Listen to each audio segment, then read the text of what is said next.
Welcome to UTAS Stadium in Launceston. A big clash this afternoon as we get towards the end of the season. Top 4 clash here between North Launceston and Lauderdale. The two Bombers go head-to-head, and quite gloomy conditions here at the home of football in northern Tasmania. My name is Dave Moore. This is City Park Radio 103.7 and 96.5. And with me in commentary today, first of all, it's Matthew McGee. G'day, Macca. Bonjour, Foz. In the spirit of the Olympics last night. What a wonderful thing this morning. Yeah, looking forward to today. A big clash between the Southern Bombers and the Northern Bombers. The Southern Bombers are in the Geelong strip that they wear from the old Southern Cats days.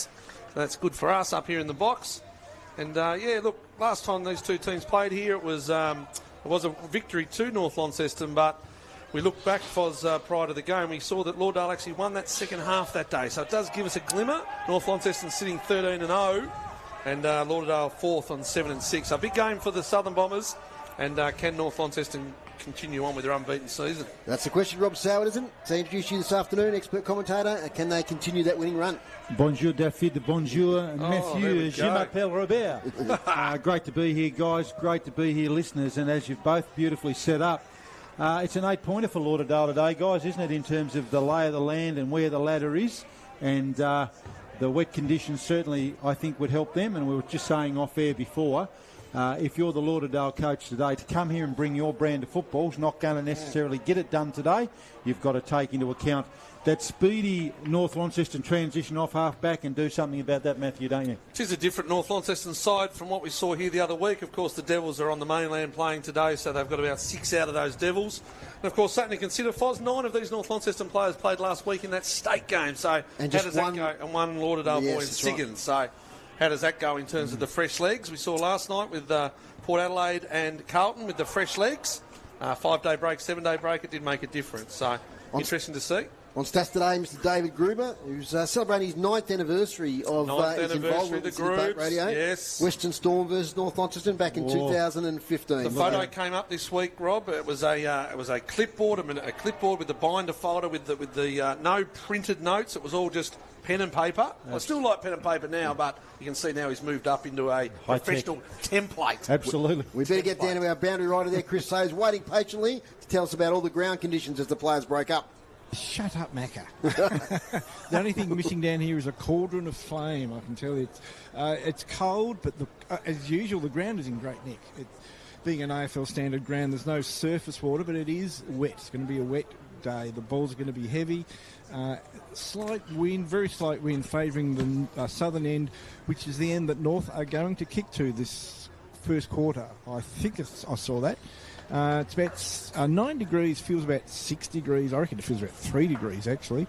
So, a nice, lovely, wintry day for footy. The rain has just about stopped, Chris. It's sort of misty, drizzly rain. I don't know if it stopped, and the clouds are quite low. So, I think we can expect rain for a bit longer. One late change this afternoon. Jake Nash comes into the team for Bailey Mitchell. No changes to Lauderdale. Boys, who are you going for? North Launceston, but I think it might be a little bit closer today than what we've seen in the past. North Lonnie by 16.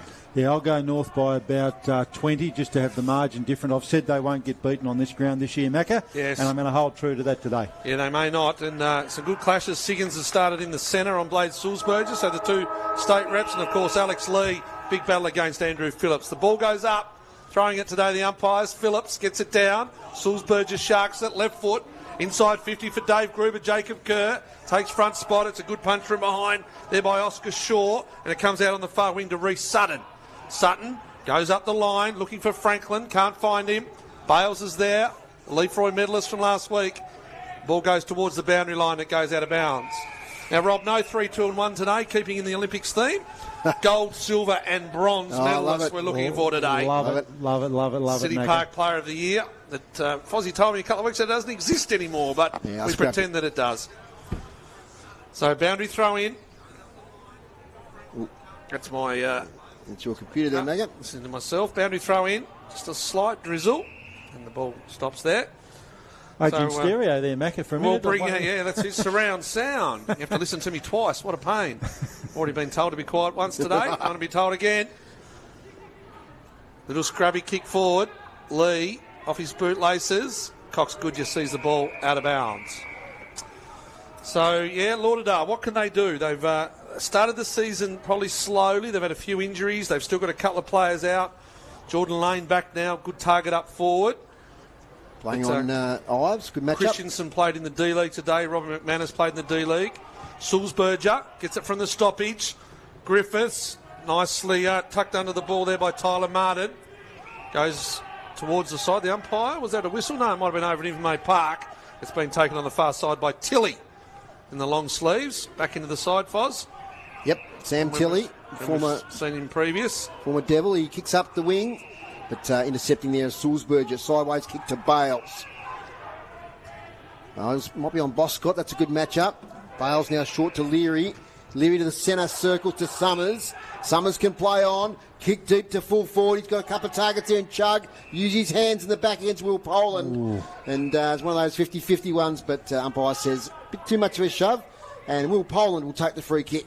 Nice spiral on that when he returned that too. It was John Elway-like, wasn't it? Poland, good inclusion this year to the Southern Bombers. Kicks long to the half-back flank. Off hands. Player tackled there quickly was Mitchell. They release it out of defence to the Southern Bombers. Over the back, here's Thor Boscott. He's got some territory in front of him. He gets to 45, takes a bounce. Can he regain it? He can. Handball sideways. Kick off the ground. Lane there in the goal square. He kicks it off the ground. Still a dangerous spot here. Blackburn gets there. North defence hold firm. And the bounce in the end, I think, will be costly here for Boscott. But swing round the corner now. Could be the first goal. Offline. And the snap there from William Broomhall was one behind.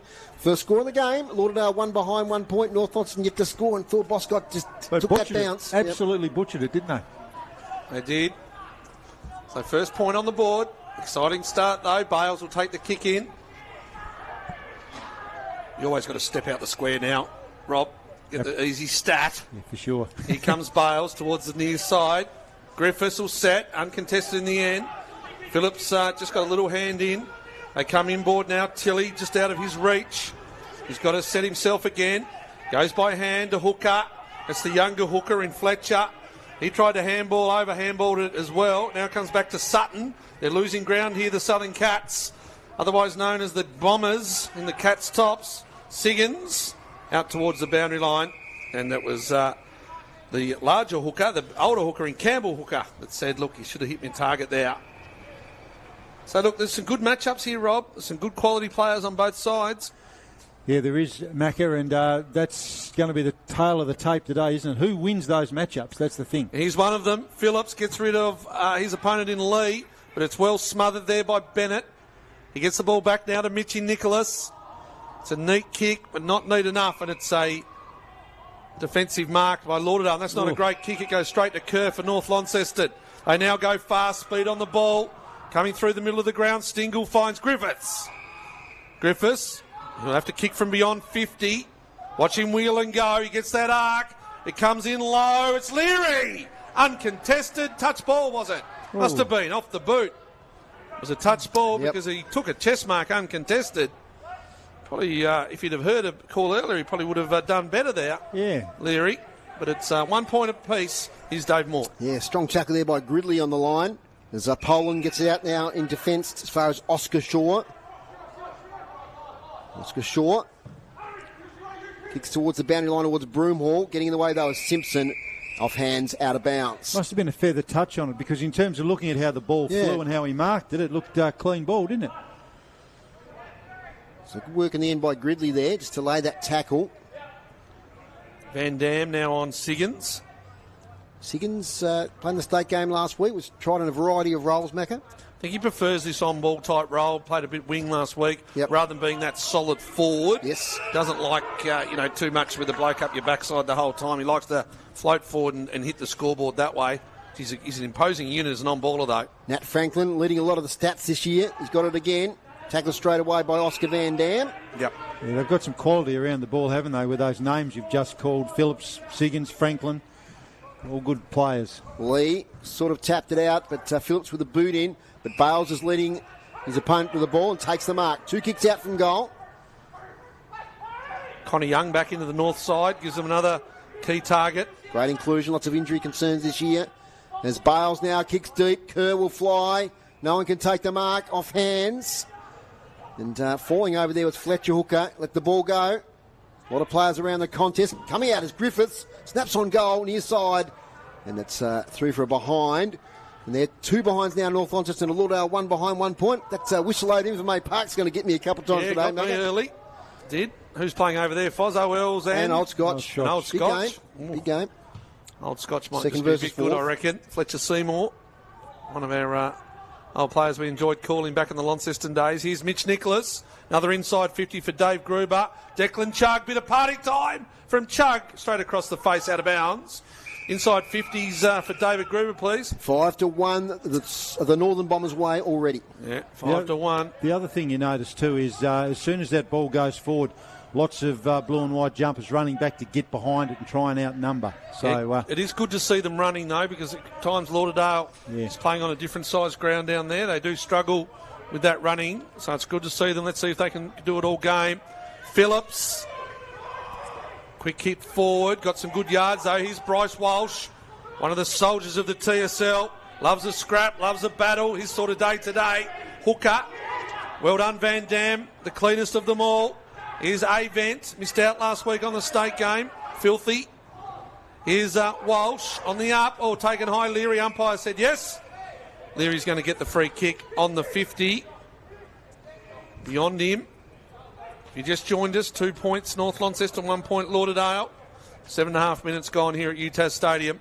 Fancy your chances here, Brandon. Not a real lot of wind. If there is a wind, it's probably just at his back. Going towards the city end for our radio listeners.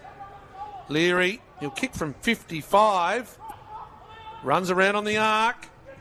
Hits the top of the square. If they could stretch it through, no. Off the hands. I thought they might have tried to shepherd that one, Rob. Yeah, but the big fella Phillips back on the line. he was in the right spot, wasn't he? Will Poland will release from full-back. Hunty's full measure as a target here, and Gridley spots him up on the boundary line. So Gridley, brave kick towards the centre, doesn't come off. Intercepted by Sulzberger. He kicks deep inside 50. A lot of Cats Guernseys there. And taking the mark in front there, I believe it is Reece Sutton. Yeah, not a great Drop kick, back. Rob, but also some good work off the ball to keep Griffiths away from the footy. Yeah, really smart. And again, as we said before, they're getting the numbers behind the ball. Sutton long. They just can't clear it from the half-back line at the moment. Getting to it first there was Jeremiah Perkins. Might get down to Chris Say on the boundary. What do you got, Chris? Lauderdale are wearing black armbands today for the sister of one of the D-League players. It's very sad. Okay. Thanks for that, Chris. D-League earlier, they got a win, Lauderdale. 19-10-1-24, defeated North Launceston 4-8-32. So they continue their great work on top of the ladder there in the D-League. Boundary throw in. Phillips and Lee. What a battle that's going to be all day. Phillips with a tap. Only gets it as far there, though, as the North Launceston player and Bo Nash. 2 Nash boys are playing today. They've got to be better, North, going inside 50, Dave, don't they? Just clean and not just kicking to the opposition, which is what we've seen a little bit of so far. Got 3 games in the TSL this afternoon, with the only early start, of course. North Hobart travelled to Glenorchy in one game, and the Launceston Blues at the Twin Ovals against the Tigers. It's out of bounds. One of my absolute bugbears, boys, I'll get off my chest now. When there's AFL football in each region, why you would play TSL football head-to-head against those games is beyond me. Beyond me as well, Macca. They don't play the Sandful head-to-head if they can't against Adelaide or Port Adelaide. Play it at a different time, Dave Moore. That's off my chest. That's it. It's Sulzberger. Snaps towards goal. Might have the distance played, Sulzberger. Falls short. Mark not taken there. Chance here for North Launceston. Trying to pick up the ball is Ned Shaw. Gets out of the area. Only as far as Stingle this way, that away. Gets caught. Handballs to a teammate under pressure. Cox Goodger on the boundary line. Griffiths snaps towards goal. But in front there is Tyler Martin, who takes a defensive mark. I've got one more thing to say about that. I'll get back to it in a moment. Well, you've prompted me. Here's Kerr. He cuts it off. Leary, left foot snap. Is it good? It hits the post. The other week, you had Hawthorn playing here. Launceston and North Launceston decided to play a game over at Windsor Park, head-to-head. There was no junior football on in Launceston on the Sunday because of school holidays. Yep. What a perfect opportunity to showcase TSL footy with no other footy on. Couldn't agree more. Unbelievable. I tell you what, they don't help themselves it's sometimes, the volunteers Rob. as well, isn't they it? Don't help themselves. They don't help themselves, I tell you. Anyway, back here, good game. Bales. Changes direction. They've got to stop him doing that. They come through the middle of the ground now to North Launceston. They got Griffiths all alone. He sticks out the mitt and he grabs it. He went to play on and he does now to Chug. Chug steps inside. Is it going to be a good one? It is. The first goal of the day, Declan Chug. And he stepped inside after a really good piece of play from Bales off half-back. And then who was the player that came Bailey through? Mitchell. Was Bailey Mitchell. Sorry, Lockie Mitchell. Lockie Mitchell. Bailey's out. Lockie Mitchell. Yep. Just, they've got to stop that change of direction, Rob, off half-back. And that was typical what we've seen 2024 North Launceston. Yeah, spot on. And I touched on that just before the game, that ability to set stuff up off half-back. You wouldn't get a better example there, guys, would you, than that? Change the direction, North players out, and a beautiful goal executed by Chug. Just want to say what great condition this ground is in. We've had a lot of rain during the week, over the last 2 weeks, and just in superb condition despite the amount of precipitation we've had. So well done to all involved. 1-4-10 North Launceston, Lauderdale one behind. Phillips wins another tack, gets it down to Bryce Walsh on hands and knees. He's tackled straight away. And it's going to be a ball up. Stats for Dave Gruber, inside 50s are now 9-1, the Northern Bombers' way. And intercept marks 3 apiece. Clearances 5 to North Launceston, 3 to Lauderdale. Another clearance here. This time might go Lauderdale's way as it ends up with Sutton on the left foot. Kicks towards the wing. Foot races on. Fletcher Hooker gets there first up against Stingle. Falls over. Stingle fell into his head. So Fletcher Hooker will get the free kick. There's only one person that'd argue about the condition of the ground. I reckon that's Thor Boscott after that bounce. Yes. Maybe he should touch it the ground. Easy in hindsight. It's up towards half forward. Jordan Lane gets his first run at the ball. Thought he got his arms chopped by Bennett. Would you have ever touched the ball on the ground, Foz, in your career? Yeah, we had very wet grounds. Did you touch it, though? Yeah, did you have bounces, touches? I did, Matthew, yes. Yep. Had presence of mind. No, if I ever did it. Taught how to do it as well. Maybe never got enough in the open, but interesting, isn't it? Boundary throw in. It's Lane. It's time doing the ruck work forward against Lee. Lee wins this one. Towards the boundary line. Boscott gets there first. Taps it only to the advantage, though, of Nicholas. Takes his time deciding. Kicks the defensive goal square, and Ives takes the mark. Ives to Bales. Bales. Sutton's going to try and cut it off. It goes over his head. Good tap coming through. Sutton gets it back. Bryce Walsh will turn. Quick kick forward. No one wants to go for it apart from young Jake Nash. And he gives it to the running Bales. They've got to shut him out of the game. But this is not a great kick, and it's cut off by Phil Bellchambers.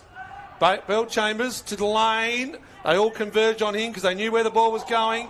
Good tackle on Nicholas. Walsh plays another good tackle. Umpire's got to pay it. Doesn't. Oof. Oh, Bryce Walsh nearly had him cold. Reward That's the one thing about Bales, Foz. He's got to hit targets more than that. If he's going to get the footy and go short, must hit the targets. He got a lot of it last week. Did that a couple of times as well. Here's a free kick. It's going to go to Thor Boscott, is it? The mighty Thor. Mighty Thor. Look at the flowing locks. They've come out of the ponytail. And Thor Boscott, one of our favourite here on City Park over the years. Fozzie's doing the years memories. Have you get done one this week, Foz? No, I've been a bit lax here. No, You've only done one. No, I've done two. You've done up two. To number 13. It's coming tomorrow. Righto. Stay tuned. One a week leading up to the grand final. Thor Boscott towards Invermay Park end. The mighty Thor. He breaks the 50. He stabs at the ball and it looks not straight enough. It goes through for a behind. So 2 behinds Lauderdale. North Launceston 1-4-10. 15 minutes gone. Listening to City Park Radio 103.7, 96.5. And the captain of the commentary team, Dave Moore. Theo Ives with it. Gets a bit corralled there. Has to go sideways now to Bennett. Dangerous. But Bennett does a good job of it. Takes a mark in the right back pocket. Fletcher Bennett. Another great season with the Bombers. Kicks long. Avent takes a good mark overhead. With the back there of Fletcher Hooker. No disrespect to Avent, but he shouldn't be taking contested marks like that. No, absolutely not. Got to do better, Lauderdale. Play on now. Under pressure. Macca thought it was out of bounds. Up towards the wing. Off hands. Good spoil from behind there by Finn Rackett. Out of bounds. Today's broadcast brought to you by Elgas for your LPG needs statewide. Talk to the locals with knowledge. Phone 13 11 61. Thanks for your support, Elgas. Interesting. First 15 minutes of this, I've noticed they've manned Fletcher Bennett up, which they've got to do. He loves getting spare in that back line. Yep, good tactic by Coach Christensen. It's Phillips now. Gee, is that going to be insufficient at 10? Got to be. What are we thinking? Yes, it is. Umpire Tom McEntee. Umpires today, Tom McEntee, Brad Percy and Adam Hayes. I know why they do it, but gee whiz, it's a ridiculous. You've made 40 metres forwards, which is the way you want to go, and it's insufficient intent. They want to get the ball moving. Yeah. It was sort of pushed off the kick too. It's a bit wasn't meant to go there. Yeah, they played it in the sample, don't they? Last touch between the arcs, it moves the ball quite quickly. Bennett goes down the line. Lee, and over the top comes Phillips. They put that on the Invermay Road, Phillips, then, didn't he? Big fist. Yeah, so we'll bring you all the games throughout the afternoon. Still in great condition, Phillips, isn't he, Mac? He could be playing AFL footy now. There was a contract there for him. Yeah, there was, but there was that controversy. I don't think he was really keen, but of course there was a controversy where playing in the TSL didn't qualify him for some unknown reason. But anyway, it's something else to worry about later on. Here's Lee. Punches the ball about 20 metres forwards, north on his way. The umpire's found something here. It's going to go to Lauderdale. It's going to come back to Tyler Martin, the defender, with his knee heavily strapped. Oh. Not a great kick. He actually is a beautiful kick. The problem was it hit the North Launceston player in Mitchell, who now goes forward to Cox Goodger, who finds Van Dam. Now they go North Launceston. They run by hand, or they run into trouble. They go Stingle caught. Just as Van Dam was going to break the 50, they just tried one too many handballs. Good tackle, Jeremiah Perkins. When they get that speed on the ball, Perkins going to come wide and finds the young hooker Fletcher. He's got Boscott up the line. Tilly, Siggins is there. Hooker goes to Phillips, who looks to push forward. Got to get to his feet. They don't. It is all North Launceston through Dave Summers. Another turnover. Coach Smith won't be too happy with the way they're using the footy off half-back at the moment, I don't think. Giving Lauderdale another look. Cox Goodger, well tackled again. Lauderdale, good pressure. Here's Nash, the boy from Devonport. Cut off, though. Lauderdale, Sutton. Plays that wing really well. And Fletcher Bennett, though, is going to take the repelling mark. Fletcher Bennett shorts it now to Simpson. He has a player on in man, Shannon, who'll take the mark. Centre wing. 45 kick finds Avent. They can launch something here. He kicks towards Connor Young. Back on the side today. Kicks towards full forward. O'Hearn leads out. Leary's there in a battle with his opponent. Comes back now to Fletcher Hooker. Had a pretty good first quarter. Kicks out of defence. Looking here for Bell Chambers. Can't take the overhead mark. He might have got an arm chop there in the contest. So the veteran... Oh, no, it's going back into... is that Nat Franklin there with the free kick? Cox Goodger pushed him under the footy. Franklin squares it up to Tyler Martin. Big fella takes the mark. He plays on the left. Long kick here towards Dix Blackburn. He's got it on the wing. Blackburn a bit undecided. Kicks towards half forward. Finds the chest there of Campbell Hooker. He's had a pretty good season so far. Quiet so far today. Spearing pass. Forward player there, and Patton couldn't take it with him. Now Bales. He'll clear the ball. Finds Simpson. Yeah, 21 goals for Hooker. Siggins leads the tally for them with 22. Leary down in back play too. Copped a heavy knock there a minute ago. Trainers with him at the moment. Okay, behind the play. Here's Sulzberger. Started the game well. Has to go backwards. Goes way backwards to Ives. Ives looked to come across the ground. Can't do so. So hit up. Finds his teammate in Summers. Dave Summers, former South Launceston junior, gives it to Bales. By hand now. They coming through. Van Dam caught. Bryce Walsh gets him this time. Their pressure is excellent at the moment. It is. Good pressure. They just got to put on the scoreboard, Dave Moore. So here's Walsh. Too far out. 70, 80 metres out by the time he kicks it. He's got Sutton running. He's looking for a lead. He finds it short. Good work. Nice use of the footy. And they find Ned Shaw. Ned Shaw. Look over. He's looking for his teammate there in Perkins. Can't take it. Ball comes out now. Chug finds Avent. They combine. They got numbers. Man Shandon, always clever. Here's Bennett running from the back line. He's on centre wing. It's not a great kick. Kerr's got to go. Martin comes over the top. 2-on-1. On the ground though, Man Shandon in the phone box. Gives it to Kerr. He's got players on. Leary's recovered. Rob Soward. He's going to snap. He's going to make him feel better. No, it's not. Hit the post. Is that his second? Hit the post? Someone else hit the post before. Yep. Open goal would certainly make you feel better, Macca, that's for sure. My word, he was up quicker than anything, wasn't he? Inside Jeez, I tell you what, they go though, don't they? Inside 50s have evened up a little bit. It's 11-7, North Launceston's way. Kick from fullback, looking for Martin. Stood up well in the contest. Got cannon into there by Lockie Mitchell. Somehow they've just got to stop that run. Yep. Kick up the wing, looking for Campbell. Looker off his fingertips. 2-on-1 contest. Now the running Nicholas. Kicks inside 50, looking for Chug. Front position. Nearly takes it. Good spoil from behind there by Tane Suki. Yeah, I mentioned that before the game. That's the key, isn't it, to trying to stop them. It's got to stop. It's got to be run. frontal pressure, but gee whiz, it's laboursome because you're going to spend a fair bit of petrol tickets trying to defend, particularly on this big ground. Bounty throw in, Phillips and Lee, the combatants once more. Phillips tries to get it towards Siggins, who's been quiet. Take it now as Jackie Aven, who hasn't been quiet. Kicks inside 50. Reece Sutton, who's playing a role there across half-back. Does it every time. He loves this ground. Another interception mark. Goes wide to Suki, who takes the mark. Kicks here towards Bell Chambers. Nice foot skills from Suki. Bell Chambers wants 50, gets 50. Knocked out of his hands. Not sure when the offending player was there. Bo Nash, I think it is.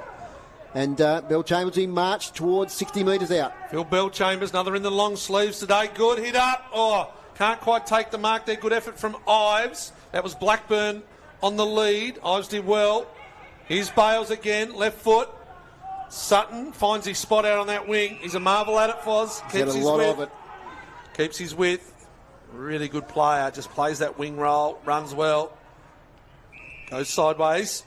Centre wing. 6 intercept marks so far for Lauderdale. Yeah, well, a lot of them have just been kicked to them. I reckon Bales has kicked 3 off half-back. Suki over the top. Walsh. Going nowhere, though. He's going to hit it up here. Blackburn's going to have to go. Ives goes. Oh, held on. No, umpire said play on. Blackburn's still there. Mitchie Nicholas along with Sam Tilley. The umpire says give it to me in front of the scoreboard, which reads North Launceston 1-5-11. Lauderdale 2 behinds. 23 minutes gone. Few stoppages, so imagine the quarter will go about 26, 27 minutes. From the hit out, Cox Goodger is tackled by Boscott. Secondary ball up. 1-5-11, 2 behinds. 9 points the difference. Tight game. Won't be a long quarter as Cox Goodger off the ground. Sutton in there again. Gee, did it well there, Reece Sutton. Rice Walsh plays for the push in the back. He gets a handball out there to Oscar Shaw. Kick to the pocket.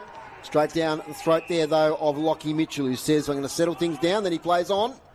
Goes sideways there. Good kick. Finds Jake Nash. Running for him is Theo Ives. Receives the ball. Wants to get on his left. Runs himself into trouble. Turnover. Blackburn, Tilley, waited a bit long, handball towards Siggins, he's up against 2. He might just play for the contest here. Shovels it out, Bryce Walsh tries to find Boscott, thumped away by Cox Goodger, back to Boscott. Thor Boscott gets to 35 on the angle. Thor Boscott has not kicked the first goal for Lauderdale. Wow. Offline, 3 behinds. Macca. That was better Rob Sowd, though. Frontal pressure, wasn't it? Yeah. There was frontal pressure coming out. They didn't get the outlet that they wanted on this side. Bales will go to Ives. No, it was terrific. It really was. The pressure from Lauderdale in this first quarter has been awesome. But as you said, you know, you spend a bit of petrol doing that, don't you? Ives, front of the scoreboard. Down to centre wing. Good one-on-one contest. Taken without it was the Lauderdale player. Umpire said no, play on. It might be costly because Man Shandon's got it. He goes to Aven. He needs it to sit. It's not sitting at the moment. He goes again. Chug, the goal kicker. Leary, can't take it. Slips through the fingers. North Launceston player in a hurd. Kicks it. Well, as easy as that, it was all Lauderdale. And they get the ball again from that kick out, untouched virtually. If it wasn't going to be Leary, it could have been Chug. But in the end, it was a hurd. Thought Leary's been unlucky not to get a free kick there, Rob. Yeah, no, I'm with you on that one. But as Macca said, that transition, and that kills you as Lauderdale. You've got it inside your 50. You've got a couple of opportunities, goes up the other end and they score. And you get the feeling from a Lauderdale perspective, if they're going to cause the upset today, it's got to be a 50 versus 40 or a 60 versus 50 game. It's not going to be a shootout. So that late goal is just a dagger in your heart at this stage, so close to quarter time. Nice finish there from Jack O'Hearn. He's kicked 1, Declan Chug's kicked 1, and they lead 2-5-17 to 3 behinds, 3 points. You listen to City Park Radio, 103.7 and 96.5. Up goes the ball once again in the centre of UTAS Stadium, and Siggins takes the clearance. Kicks towards half forward. Running after it is Kerr. Will get there first. Light fumble. But he's got support from Nicholas. Nicholas reins the ball in, tries to escape the contest. Here's Stingle. This way, that away. Geez, he gets out of trouble well. He sold Tilly some candy. Kicks towards full forward, half forward, but Poland with the mark. Will Poland, indecisive. Ends up kicking it towards Fletcher Hook, who takes a mark on his chest at half back. He plays on, gets it towards half forward. Mark not taken there by Ned Shaw.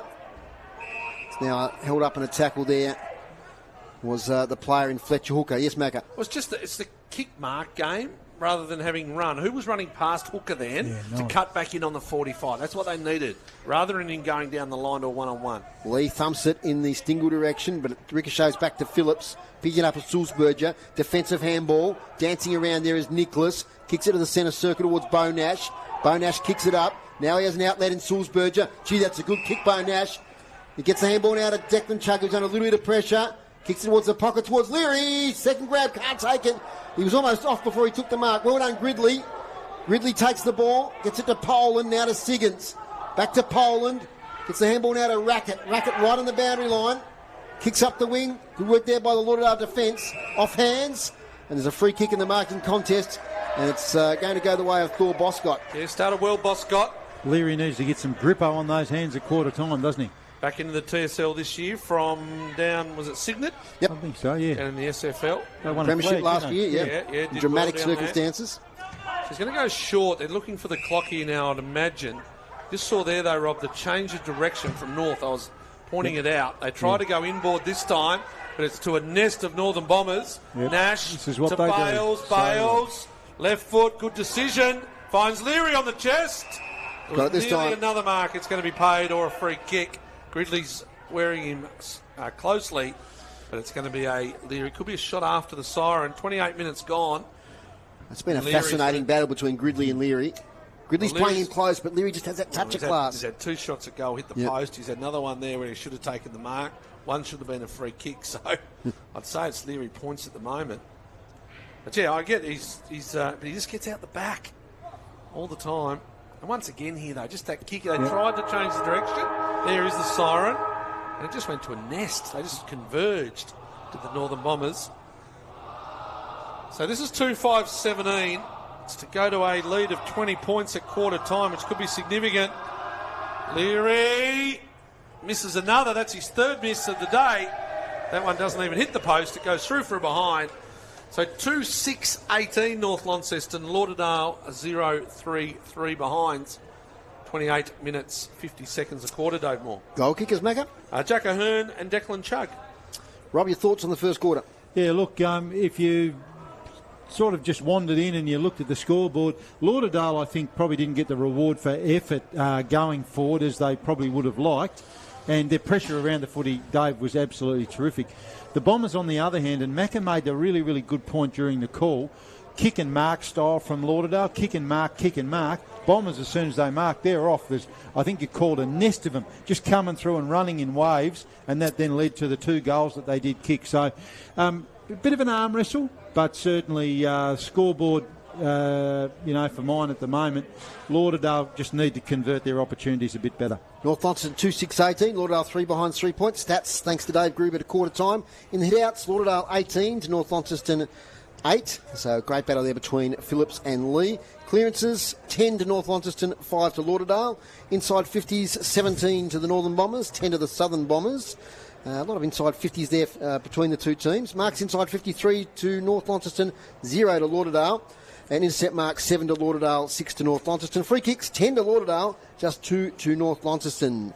This quarter time break brought to you by our sponsor Brew Coffee Hut, making hot drinks for you at the game today. You'll find them just behind the interchange bench here on the western side of UTAS Stadium. Thanks for your support, Brew Coffee Hut. We'll take a break here on City Park Radio. We'll come back for second quarter action very soon.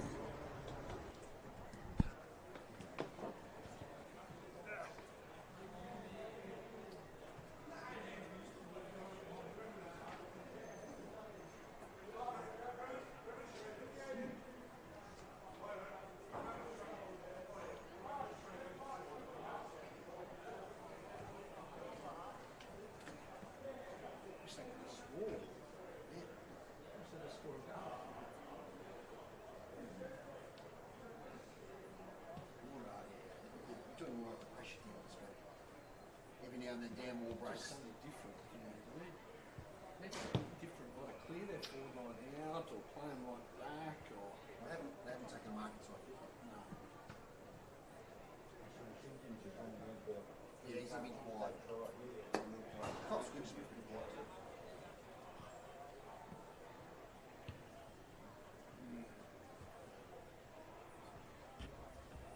I'm trying to spread the North Launceston defenders. So they can't play together. Make them defend. Takes work, mate. You've got to work hard out there. You've got to work.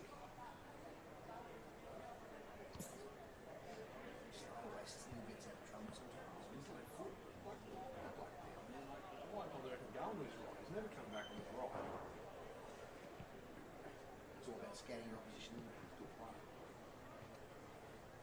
Right, here we go.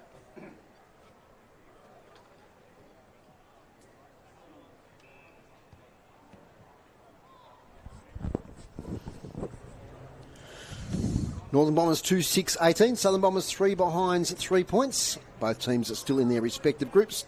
We're talking off air there, boys, about tactically what can Lauderdale do to get them work their way into this game. Can they bring something different? Like I think for a team to beat North Launceston here at UTAS, they're going to have to play something different. If it's a smaller forward structure, if it's a wider forward structure, if it's stoppage. I don't know what it is, but I just don't think you can come here and play normal footy against North because they'll just do what they're doing now. Yeah, and I agree, and I touched on that before the game, that ability that they have to generate that run off half-back. They come in waves, so you've got to do something about it, and I mean, everyone knows it. You've just got to manufacture something, don't you? And something different, like you say, Matt. Yeah, back in the Darren Winter days, it was something different every now and then, Foz, wasn't it? Yep, absolutely. Normally a quite a strong presence around the footy. Yeah, I mean, they're doing that thing where they're getting the numbers behind the footy, Lauderdale. A lot of intercept marks, as you've touched on. Yeah. That's fine. But no marks inside 50. That's right. When it goes up the other end, it just comes back with interest. You've got to stop your North Launceston defenders from having that team defence. So you can't have a Bennett with a Bales or a Bales overlapping with a Stingle. Or you've got to maybe spread them. Yep. If it's a small forward or if it's a big forward deep, you can't turn the ball over on the 50. No. You've got to go deep with your entries. You've got to run the ball a little bit further and go deep with your entries, or you've got to hit up the short on the 50. You can't just bomb it to the 50 because it's going to turn over, as we saw it. Yep. It's going to go the other way as quick as look at you. That's where they launch their attacks from, isn't it? That half-back. Totally. You've got to go beyond that. You've got to go beyond that 50-metre line. And I know tagging sort of was a thing, but it isn't a thing. And coaches go, we play our brand. Well, that's fine, but it doesn't work. You've got to do something to stop that. If we can see it up here, they need to do something about it at ground level. Earlier today in the D-League, it was Lauderdale 19, 10-1-24 to North Launceston 4-8-32. A couple of interesting players in the D-League, Macca. Robbie McManus, who I know you rate highly. Oh, he's one of my favourites, Robbie. I had him in the under-16s many years ago. Yep. But I love him. I don't know, he's probably getting on now. I don't know whether he's been injured or whatever, but his speed, pace, smarts here on this ground, there's obviously a reason why he's in the D-League. Maybe he's come back to the club. Maybe he's not in their best 22 because of his age profile or whatever, but I just think, and you said he carved it up, did he? Yeah? He did, yeah. He had a great game, yeah. And, of course, Christensen coming back in through the D-League as well, who's had some injuries. So, and he played a little bit up forward today, played a little bit on the ball. Yeah, so maybe working back towards coming back for finals. Of course, his experience is invaluable. Mitch Robinson, we haven't seen up here in these games, could be an option come finals time. Yep. And looking at how tight that ladder is, again, they're fourth at the moment. Things going their way. Yeah, they really need to win today. If Kingborough win today and Lauderdale don't, they fall 8 points behind. Yeah. With just the 5 rounds to go, it'll be tough to get back in there. Chris Sayer has been down there at the Lauderdale huddle and listening to Alan Christensen. What do you got for us, Chris? Yes, I was interested to hear what Christensen had to say. They're definitely working to a game plan to try and counter North's cleverness on the ball. He's asked them to step back off the mark and allow for this wet weather footy a bit more. I think he cited a change. He couldn't quite get what the change was, but he was quite happy with that quarter. The stats were good, and to see what happens in the second quarter. No worries. Yes, there'll be a lot of aspects there that he'd be very happy with, boys. The pressure was good. Just making use of their inside 50 entries. Thanks there, Chris Sayer on the boundary. We're about to get underway in the second quarter. Next week, John City Park Radio, we're on a road trip down to the North Hobart Oval. Yes, You are? Yes, Groobs and I. You are? We're going down. What Yes. are you doing down there, boys? Well, we think we know. Some mood food dim sims. We know now that it's probably going to be the last clash between North Launceston and North Hobart. And we're going to cover that one. We've got Darren Matheson coming in at half-time. Who played with North Hobart Yeah, my word. back in those 91 premiership. Get back to that, Foz. Yeah, okay. On the way. Phillips, clear hit out, goes to Siggins, who fumbles, looks to maybe go off the ground, can't get there. Now North Lonnie have the ball, and it's Lee gets tackled by Franklin. Yeah, Darren Matheson. Yep. I played with him in the 1984 Sardis Premiership for St. Pat's. St. Patrick's College, there you go.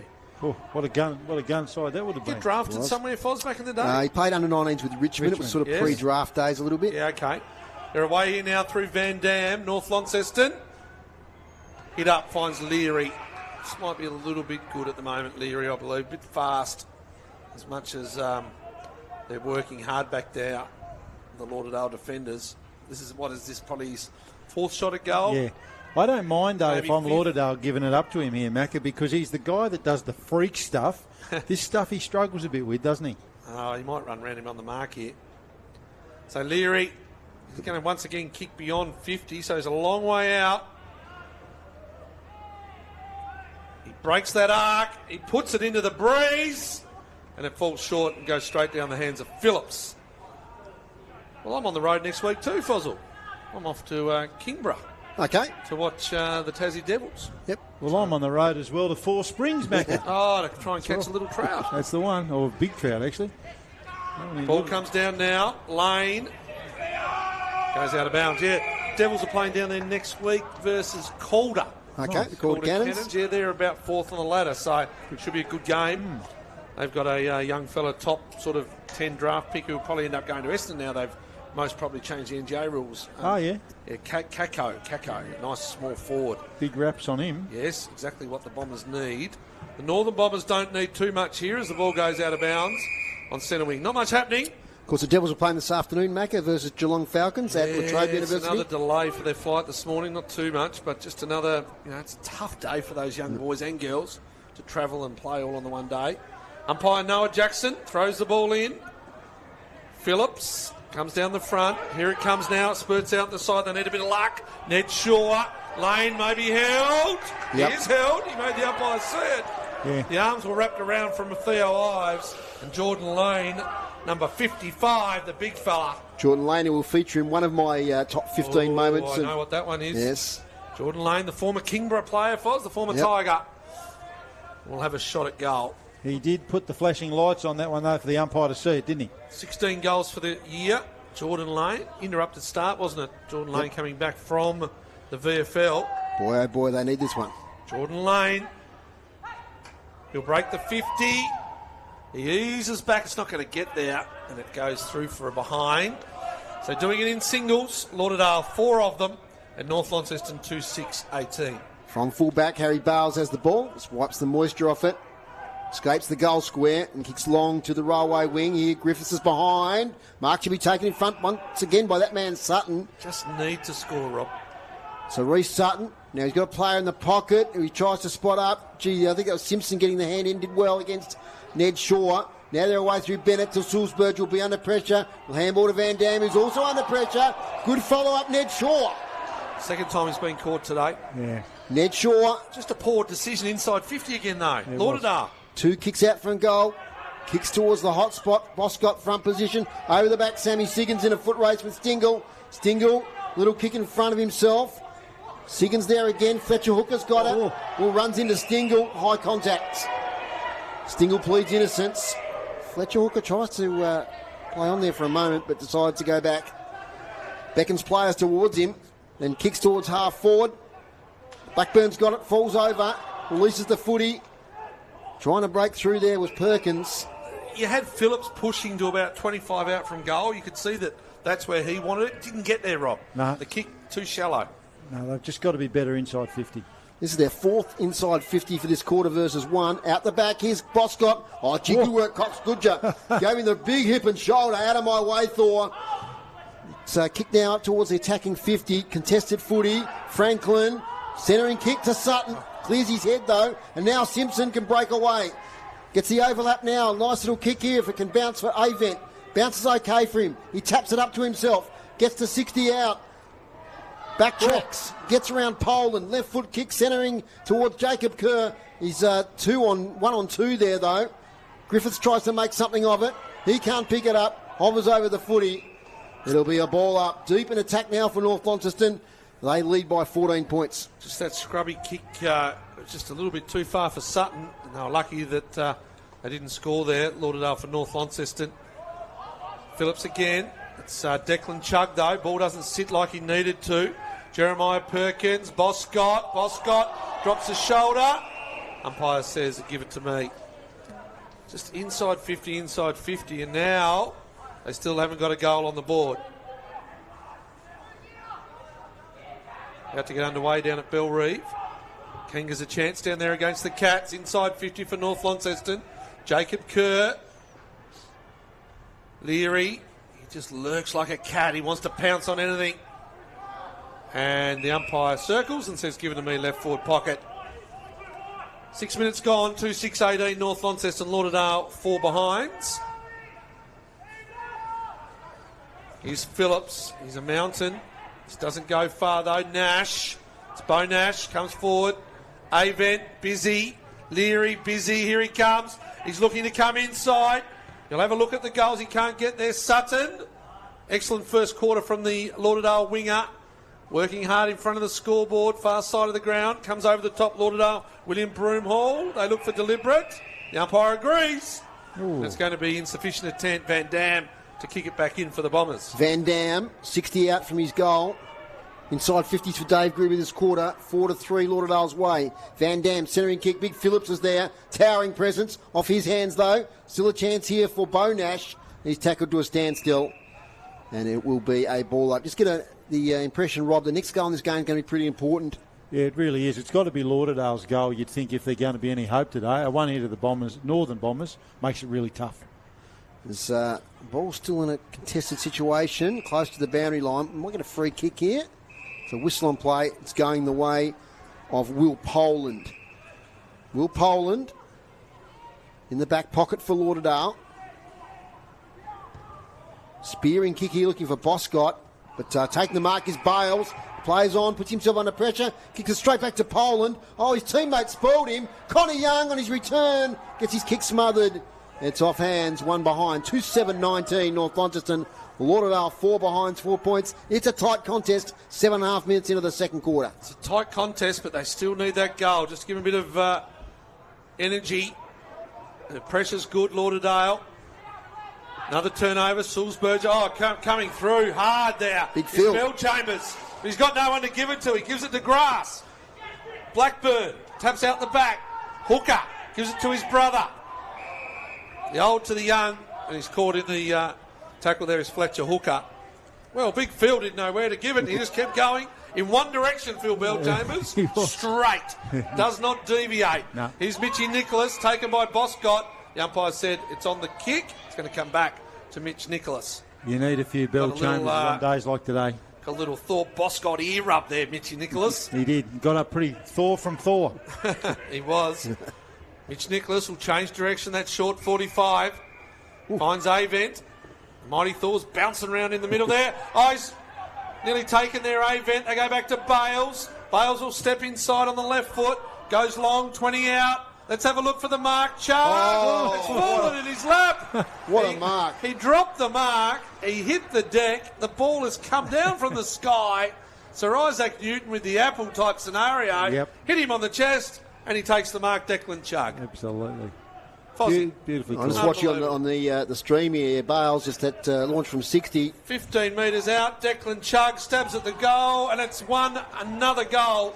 And they go away with it, North Launceston. 3-7 now, 25, and that's his second, Declan Chugg. Spilt the mark the first time, hit his shoulder, bounced up, and he fell back and took the mark. As you both beautifully called with your science backgrounds there, science educators, that you just love that. But look, you talked about how critical that goal was. Lauderdale, I think the first 4 inside 50s this quarter couldn't convert. Goes up the other end, gets trapped inside that 50, and all of a sudden it's a 21-point game on a wet day. So, Lauderdale have just got to have that ability to convert their opportunities, which they're not doing at the moment.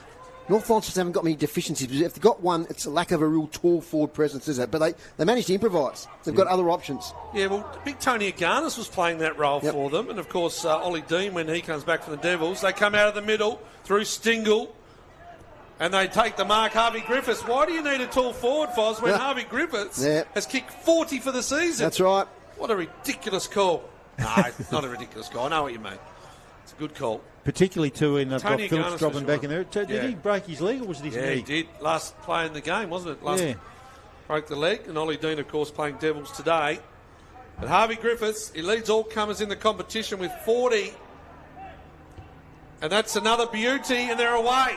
North Launceston 4-7-31. Lauderdale 4 behinds, and this is why it makes it difficult. You're on the road. You've busted your backside for the first 35 minutes. You've got nothing to show for it. And then North Lonnie go bang, bang inside 2 minutes. Yeah, again, you walk in here off the street at the moment, you think, geez, the Bombers have obviously been all over them. 27 points up at this stage of the game. You did talk before about how Lauderdale won the second half last time, but on a wet day, you just can't give them a start and try and run them down. You really can't. I mean, talk about those 4 targets. When they're streaming forward like that, they've got 4, Ahern, Griffiths, Leary and Chug. And take your pick. It makes them very unpredictable going forward. Ball up in the middle. Ball comes out here towards Stingle. He kicks it off the ground. And we've got a free kick coming back here towards Bryce Walsh. Josh McGuinness, kick in danger. Josh McGuinness was one, Foz, that we said was he was out at the moment. He's that sort of centre half back. Yep. Yeah, he's Bales off half back flank. Avent. So I don't know where he's at, McGuinness. Yeah, Nash gives it to Bennett. Gives it to Sutton. Thank God he's out there for them. Sutton comes inboard. Ned Shaw. Again for another 350. Well, not given on this occasion. They've got blokes lined up out on the outer wing. They want to go wide. Not going to go there, though. He'll come this side. He'll go to Finn Rackett. Now he will. Rackett. Oh, not a great kick. There it is. Turnover. They've gone nowhere. They've actually gone backwards in metres gained. And it's gone out of bounds in front of Oscar Shaw. Now it's a forward line stoppage for North Launceston. North Launceston 4-7, lead Lauderdale 4 behinds. 12 minutes in. We've got Zane Littlejohn joining us at half-time for a bit of a chat. Of course, former North Launceston coach and now Box Hill coach. So it's a boundary throw in. Phillips with the tap to space, taken by Chug. He's tackled immediately by Hooker. Flipped over the top. Bryce Walsh in there with Nicholas. Bell Chambers. Coughs it up to Stingle. Spearing pass inside 50. Good spoil there on Griffiths by Perkins. In fact, it was Tainsuki. It's out of bounds. So they've just put an end, not put an end, but really put a stop, if you like, to the challenge from Lauderdale by those 2 quick goals from Griffiths and Chug. Margin out to 27 points. Phillips with a tap, gets it to Ned Shaw. He's tackled straight away. Another ball up. They're underway at Blunston Arena. Yeah, the Kangas have got 1 point. There we go. Underway soon in the other 2 TSL games as Sulzberger gets it to Chug. Griffiths against Suki. Has to release it. Gee, that could be high tackle. It is. High contact. I'll just wait to see who the player is, Rob. Is it Sulzberger? I think it is. Yep. So it's Blade Sulzberger up against the boundary line with the high tackle. So right on the paint of the boundary line where it meets the 50. He'll start his approach. Deliver from about 40. Tough shot this one. Kicks the Invermay Park end. It was always near side. In fact, it's out of bounds on the full. Margin maintained at 27 points. So Ned Shaw, all players in the same half of the ground. Ned Shaw gets the short kick now to Fletcher Hooker. He's going to go back to the goal square. Mark taken there by Campbell Hooker. Playing defence at the moment. Macca said he's been a forward for most of the year. Well, up to the wing. Reece Sutton takes another mark. Daring kick inside the centre square towards Walsh. Nearly takes the fingertip mark. There's an outnumber here with the Bombers. Cox Goodger flicks it back to Nicholas by hand of Sulzberger. Now to Bales. And Bales handballs towards Stingle. He's nearly caught by Bell Chambers. Gets a handball back to Van Dam, now to Cox-Goodger. Cox-Goodger, he went to go left and he tricked everyone because he went right. Very unlike him. Here's Nash. Comes inside 50 now off the hands. Top of the square. And it's going to be a ball up. It's just 15 a really, minutes gone. Really good illustration, Macca, in that passage of play there. Bombers with lots of runners, lots of handball, lots of assistance. Kick mark again from Lauderdale when they're in that same situation. Here's Griffiths over the head. It's going to be a special point.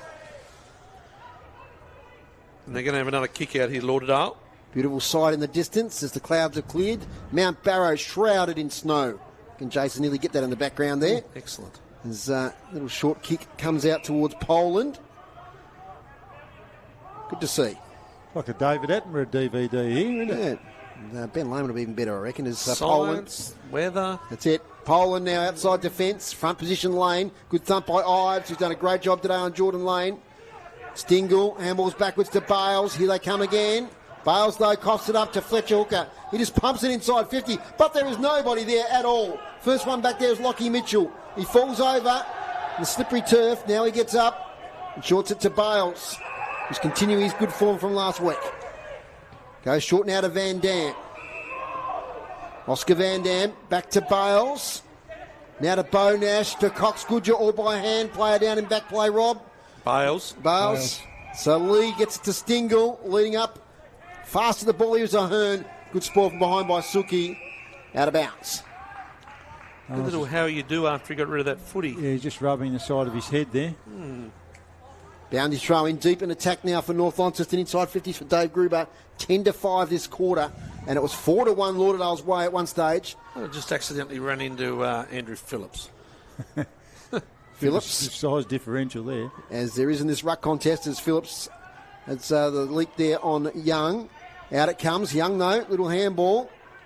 Coming out as Finn Rackett. He can't get a handle on it. Now Shandon can. Oh, he weaves through. Gets a nice handball to Chug. Chug under pressure, gets it to Stingle, taps it back to Sulzberger. Cox-Goodger, here we go, 45 out. Impossible angle. I got excited and it was only a behind. He set it up beautifully for you. 4-9-33 North Launceston Lauderdale. 4 behinds, 4 points. Been playing 17 minutes. Today's broadcast brought to you by Elgas. For your LPG needs statewide. Talk to the locals' knowledge. Phone 13 11 61. Kangaroos have got the first one on the board down at Bellreeve. 7-1 down there. Here's Sulzberger, another inside 50 for Dave Gruber. Declan Chugg, 2 bites of the cherry. This one more conventional in the hands. And Declan Chugg, he's already kicked 2. Going for his 3rd. And he's kicked 20 for the season. To bag of 5 on stage. Started as a young defender, back pocket. We've seen him play wing. Now really built himself up into a hard to match up forward, Declan Chugg. Kicking towards the MMA Park end. It only has to be straight to be good, and it's not. He misses. He won't be happy with that one, the young Chug man. 18 minutes gone. North Launceston, they still lead here. Lead easily. 4-9-33. Or has it gone up? 4-8-32. Groups, has it gone up or not? No, it hasn't gone up. Groups has got 4-9. I was right the first time. 4-9-33. Lauderdale 5 behinds. Another turnover on the kick out. Bo Nash gone, holding the footy. Umpire saw it. Good tackle, good pressure. Nat Franklin's going to take the kick in the back pocket. Franklin, he looks to change direction. Didn't execute it well because Connie Young chopped it off. And Ahern takes the ball 30 metres out. That's 2 errors inside the defensive 50 in the last 30 seconds. This is the North Launceston we know, Rob. Yep. Just continue with the pressure. They just wear you down. Don't let you score. Here's Phillips, going to take it on himself. Needs a bounce here to Jordan Lane. He gets it, the big fella. He's got Theo Ives on the run here. Lane, hit up, not a great kick, another miss. Looking for his teammate in Patton. Lee does well, he's clever, and he taps it over cleverly to Lockie Mitchell. Mitchell up the wing. So not a good kick though. Mark taken there by Tyler Martin. He was pretty good in the first quarter. So Martin, defensive side of the wing. Cruises off. Kicks long. Lee's dropped back. Also Ives. Jake Nash takes it. Late inclusion. Switches the play. Mark taken there by young Dave Summers. Summers goes wide to Simpson. A couple of players back in the team today with the Devils playing over in Melbourne. Simpson switches it back and finds Mitchell once again. His brother Bailey is out of the team today. Nice mark almost to Lee, but good work from behind by Lane. Bales now attacking handball to Sulzberger. He can release it now to Nicholas. Slides on a slippery turf. Nicholas gets the hands now to Van Dam. Back to Sulzberger. That's great play from North Launceston under pressure. Now to Stingle. Here's the run we know. He's got options. He's got Leary. Leary 45 out. Kicks towards goal. And it swings back. And he's put through. Brandon Leary. What a great goal that is. And now players are falling over. I think Sulzberger's been given a free kick. He's walking away from it. But there's push and shove all over the place. The umpire pointed back towards the centre circle. That's the first goal today for Leary. One's going down here. Jacob Kerr came in and said, well, I'm back in the scene. He's not going to throw my body round. I thought there might have been a free kick, but it's came back to the centre. He definitely pointed back. I don't know whether it's maybe going back.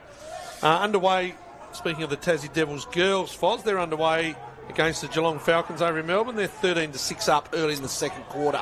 It is a free kick. A free kick to Lauderdale, Foz. Okay. Goes to Phillips in the centre. He hits up and finds Jeremiah Perkins. Still too far out from goal. There's that shallow entry again, but it's got marked this time, the big fella in Siggins. That's the one I'm talking about. If that had been turned over then, they're already 40, 45, 50 metres out of goal. Yes. And at that stage, Siggins hadn't taken it, but he's taken it. He's going to kick from about 45. To say they need it would be an understatement. So Siggins, he's in the centre square.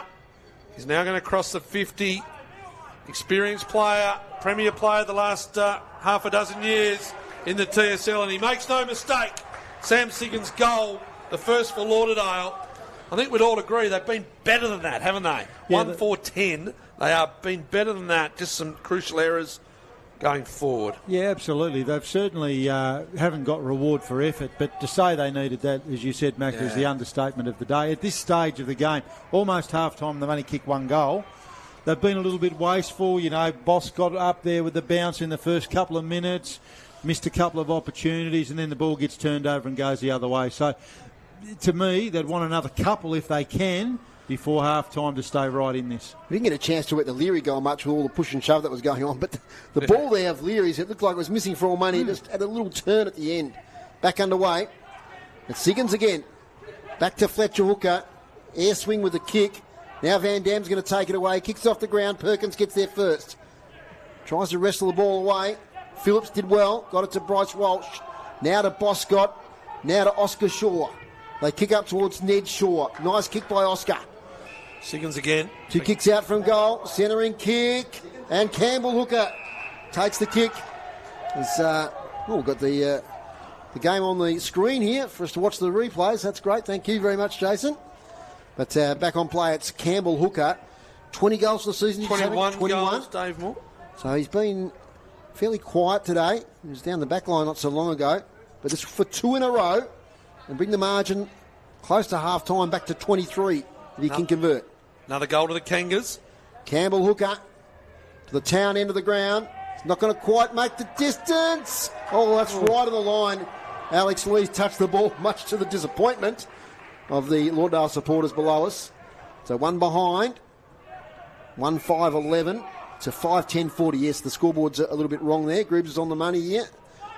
As Jake Nash clears it from fullback. Jake Nash finds Fletcher Bennett. Bennett to Avent, working hard in front of Phillips. The short and the tall. Tremendous player over the years, Jack Avent. Multiple premiership player. He's won them all. Good cut off. Well done, Bryce Walsh. Gets him up and about on Sulzberger. Finds the line on the fist. The sun starts to belt through a little bit here. Sneak through, not belt. I wouldn't say belting through. No. Chris down the boundary would probably disagree with me that it's belting through. Snow on the mountains, as Fozzie said. Yep. Noah Jackson throws it in. Phillips. Walsh. Sells a little bit of candy. Finds Franklin. Under pressure. Hooker. Fletcher Hooker. Bennett's going to be first there, as he always is, but it's taken the other way. Ned Shaw. Who's he going to hit up? Siggins! Got to be a free kick or a mark. Neither! Groom's even disappointed. Siggins looks around. And meantime, North Lonnie are away the other way. Dave Moore. Through Bo Nash now to Simpson. Who'd be a forward? Kicks it up towards half forward. Big fly from behind by Chug, taken by Curry. That's Jacob Kerr, but it's a free kick against Chug. Goodness gracious me, Dave. Talk to us about that, Macca. Well, he's got front spot. It's almost a mark as it was, but he's got his arms chopped, front on whatever you want to call it. They usually look after the forwards too, don't they? Oh, shit, whiz. Suki, the back line gets it now to Tyler Martin. God, everyone stopped. Tyler Martin, nice kick to Patton. Patton plays on from half back. Chipping kicks good to Ned Shaw. He's been all right. Number 17. Ned Shaw now. He's got a target here half forward and can't quite take the mark. That was Perkins. He lays a tackle afterwards, Jeremiah Perkins, but pretty good opportunity. Good couple of minutes here for Lauderdale. Even the North Launceston runner, Richard Bennett, good to see him back from injury, by the way. He's an umpire himself. Even he called it, I think. Yeah, I think takes a lot for him to call something against his own club. It's in the centre now with Van Dam. Shares it with Chug. Defensive handball now to Stingle. Back to Chug, who's been good. Chug tries to get round, gets a high tackle. That's play on as well. Kicks inside, attacking 50. Tyler Martin comes out, takes a good mark in defence. Yeah, really well done, Tyler Martin. Kick a little bit dodgy off the boot, but did okay. Campbell, Uka. Oh, tried to go back inboard. Finn Rackett turned it over. He can't reach it. Here's Van Dam. Cox Goodger from 50. Cox Goodger from 50. Put down your glasses again. He swooped on the ball. Bradley Cox Goodger. Yet another one for the highlight reel, Bradley. Well, again, we've talked about it all game, haven't we? I mean, that was a fantastic finish from Cox Goodger, as we've seen many of them over the years. But the opportunity they have up here, Lauderdale, ball gets transition, goes up the other end, and all their hard work comes to nothing. Yeah, the skill level of that 45 kick. The 45 kick, that's right. It's a good kick. It works nicely, but you've got to have the skill level to execute it, and it opens up the corridor for the other team if it doesn't work out. North Melbourne by 11 points down at Belrive. 6:10:46 North Launceston, 1:5:11 Lauderdale. So 27 minutes gone. Can't be long to play in this second quarter. Great goal there from Cox Goodger, well called by Matthew McGee. We've enjoyed doing that over the years. As it's coming up here towards half forward. Here's Ned Shaw, one of the leading possession winners so far for the Southern Bombers. Yep. Oh, he's just taken the ball over the boundary line. Probably didn't matter anyway, because it's over now. Boundary umpire Max Brown down there, Foz. Max Brown or Max Allen? Oh, Max Allen. Max Allen. I wouldn't mind seeing the Fox Max Brown on the boundary. Oh, the Fox. Max Allen, sorry. Maxie Brown. Maxie Allen. Max Allen now. See how he goes. Does pretty well with the boundary throw in. Phillips in a wrestle with Lee. Lee wins it. And as far as Sutton, who's tackled immediately by Stingle. Just that non-mark Siggins, though. That it gets that one. It's 2-5 to 5-9. Little sniff at half time. Goes the other way. Cox Goodger just goes bang. Sutton. Oh, players falling over here now. Sutton caught one high. Oscar Shaw shovels it to Bryce Walsh. He drags it back in, Bryce. Now he releases it. Oscar Shaw burrows his way through. Ball up. It's a really great point you make. I mean, often people get caught up in the free kick count. It's not so much the count, it's where it's not paid. That's right. Bryce Walsh limping off. Get Chris to keep an eye on that. High tackle Franklin. Maybe one last opportunity here for Lauderdale with 28.5 minutes gone. Nat Franklin. Kicks it to 40. Jordan Lane. Clock. The big fella Lane. So they've been able to hit a couple of forwards. How many marks now inside 50 for Dave Gruber, please? That's their third for the quarter. Yeah, 0 in the first quarter. Still, how many inside 50s this quarter? It's at 18 to about 10? 13 to 10. 13 to 10. A lot of inside 50s, to be honest, for both teams. So not much stoppage between the arcs. The ball's flying between either arc. Let's see what Jordan Lane can do. Jordan Lane. That looks a bit better off the boot. It looks really good off the boot. It's a good goal to Jordan Lane. There's their second, the one they were looking for before. That's now 2-5. 2-5-17 to 6-10-46, Dave Gruber. Yep, 6-10 to 1-5, that's right. Did we ever get, I'm going to go back, someone mentioned to me, did we ever get back to that missing point the other week? that Dave Gruber was on about? No, Grooves was right. Grooves was right. Yep. Yeah, he was not happy with the scoreboard operator. The umpires didn't make a choice here. So it's 6:10:46. What's on the stream is correct. Lauderdale 2-5-17. If they could crib another one here just in the shadows of half-time, Yes. they've got a sniff. Up it goes. Lee wins this touchy. That's been a good battle all day. We'll get the stats at half-time from Grooves on that one. Nice handball from Lee to Stingle, although he's dropped off by Tilly. And it's half-time. Good contest here. 6-9-45 North Launceston. 6-10. 6-10. Sorry. Thank you, Grooves. to 2-5-17. So in that quarter, North Launceston 4 goals 4 to Lauderdale 2 goals 2. So good comeback there from Lauderdale towards the end, but in the totality of the quarter, North Launceston have been on top. They busted it open early with those couple of quick goals. Yeah, just a couple of crucial turnovers, Rob. A couple of those kick inside 50s, a couple of really good goals to Leary and Cox Goodger. Yeah, they got gifted those goals, as you say, Macca. The turnovers, those defensive errors really hurt you. And we've talked about that unpredictable nature of the Bombers' forward line. They've got a number of guys up there that can convert, and that's what we see every week. From a Lauderdale perspective, I'm sure their coach at halftime will talk about, they're still in it, and he's pleased, obviously, with their endeavour and just not converting their opportunities. So if they start converting some of those, anything can happen in this third term. Macca goal kickers. The goal kickers, 2 to Declan Chugg, 1 to Jack O'Hearn, and 1 to Bradley Cox Goodger, and I've also missed a couple there. Harvey Griffiths and Brandon Leary. Yep. And to Lauderdale, Phillips and Jordan Lane. Stats for Dave Gruber at half-time. Hit-outs, Lauderdale 26, North Launceston 15. Phillips on top in that quarter, 15-7. Clearances, 19 to North Launceston, 14 to Lauderdale, 9 apiece in that quarter.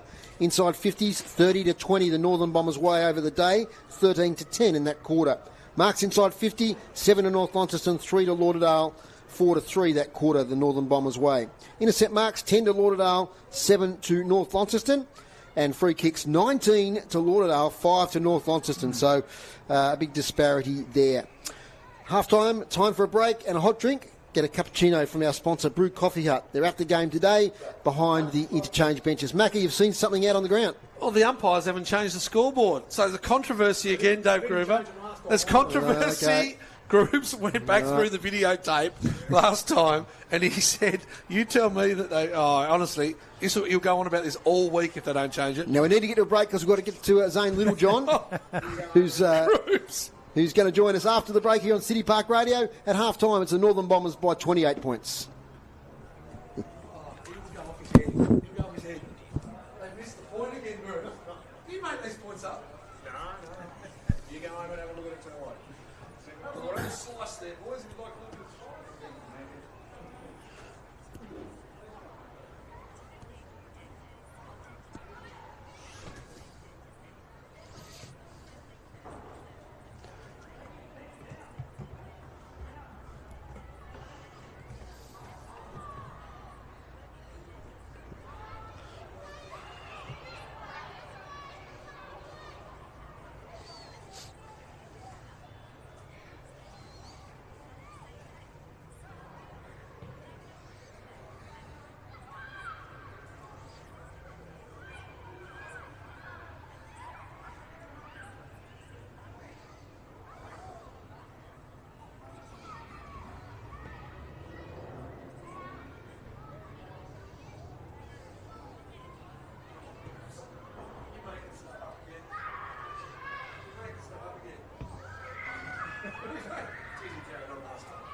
Thanks, Chris.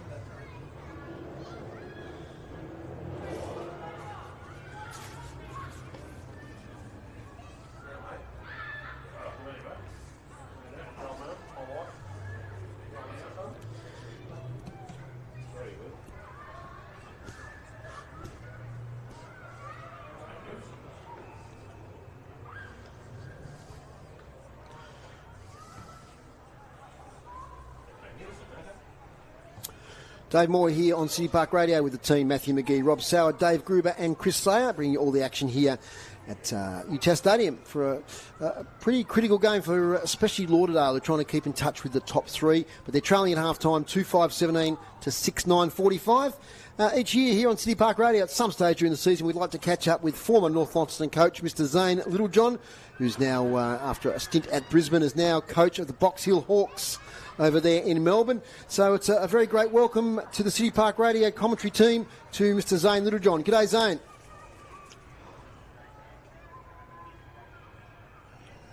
Where are you this afternoon, mate? You at footy somewhere?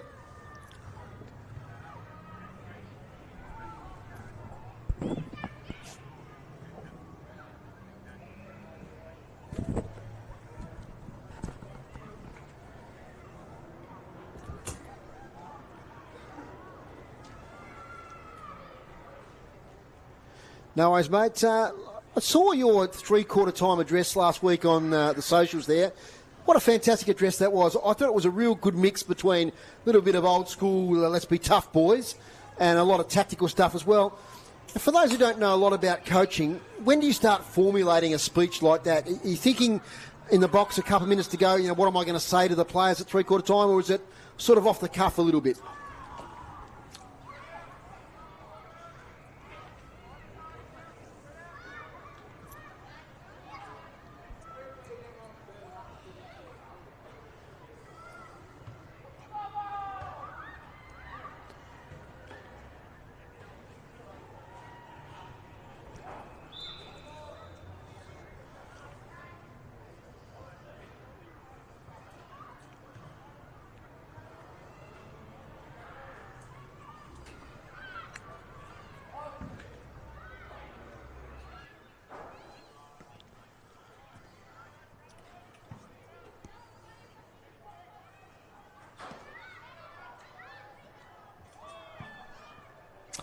Yeah, Zane Macca here, mate. Well done on the season so far. Box Hill sitting 10-5, so everything's going okay there at the moment. Okay. Yes.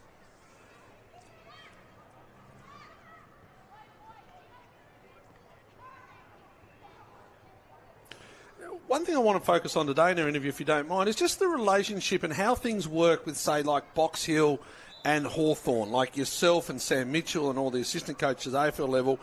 Players come and go out of Box Hill. How does that manage on a week-to-week, day-to-day basis, your role and your communication with the senior club?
And tell us, like, as you mentioned, like, you've got your own list of Box Hill, and obviously there's, 40-odd on an AFL list, including all the senior players.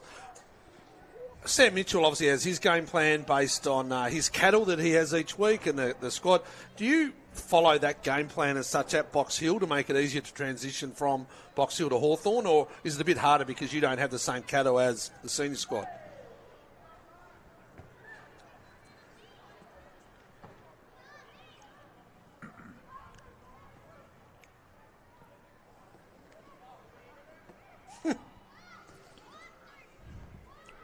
Reality, but ultimately what we do when we try and build our Box Hill list, we're trying to, so the guys who aren't on the Hawthorn list, we're trying to build guys who can complement what we know we ultimately will have at Box Hill for the year. So we do a lot of list strategy, and understand, well, this is ideally this is Hawthorn's best team. We think this is how many games roughly they'll play.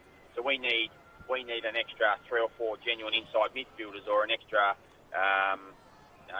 ruck, for example, to carry on our Box Hill list in case there's an injury to one of our ruckmen at Hawthorn. So it's a lot of strategy, and that's already started. So we've started that strategy this week. Actually started to talk about that and looking at ready, obviously for next year already. So yeah, it's a bit of a balance. But ultimately, the question, mate, how we play, we just try and play exactly the same way as Hawthorn. Yep. But ultimately, it's a little bit different. And Sam's very good with that. He's like, mate, if there's things you want to try because you think it'll suit potentially what we might be able to do at AFL land, trial it and then come back and present it to us, and we'll say, hey, this worked really well for us. Maybe we could do this at AFL land. Yeah, cool. It's interesting, like you obviously take a lot of joy in watching those first and second year players come through Box Hill and make a real impact at the moment at the Hawthorn Senior Club, and they're in fine form at the moment. But tell us about some of those more experienced players that find their way back at Box Hill, whether it's coming back from injury like a Chad Wingard, or whether it's someone who can't get a game in the seniors like a Morrison or a McGuinness. How do you go with those, and what does someone like a Chad Wingard bring to you at Box Hill? Yeah, it's a funny one, and I'm one of the things I've probably learned over my time at my whole coaching journey, and even being at North Lonnie, probably that end of the 2013 season was probably where I learned my best lessons as a young coach. Is I'm open and honest with the players now. Like I spoke today, arguably with our group, where our Box Hill list sits at the moment, is we've got a lot of guys who are out of contract. So ultimately, their mind can start to wander about, am I getting a contract and looking after me? But we know teams and individuals play better ultimately when the team plays better. So, look, we just talked to those boys. I know our Hawthorn boys, and I say this to them every year at the start. I know you don't want to play Box Hill footy, and I understand that, but we don't want you here. My job isn't to have you play for Box Hill. My job is to help you play AFL footy, and I get a great joy out of you guys going up and playing AFL footy, and that's our job. That's what we're here to do. But there's a set of boundaries and a set of core values that we've got to live by to help give you that opportunity. And look, Sam's. I'm very lucky because Sam's coached at this level. Sam's played at this level, and he values Box Hill itself. So he's a big driver of that as well. So the players know that this program's not there just as a Mickey Mouse thing. It's there to obviously support their development and their growth, and ideally get them to play their best footy so they can play really solid footy for Hawthorn. Have you been surprised at the rate of development that Hawthorn have shown this year? No.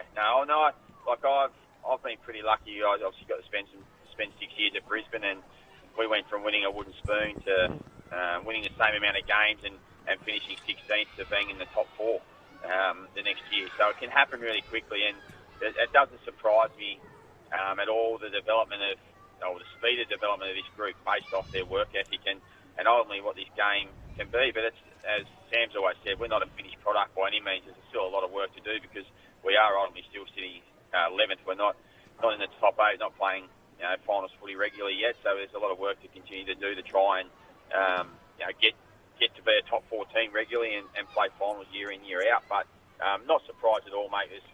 The list strategy and the list depth that we've got now is really strong. As you say, you've got the Harry Morrisons, the Chad Wingards and that playing VFL footy who could arguably walk up to most AFL teams and get a game.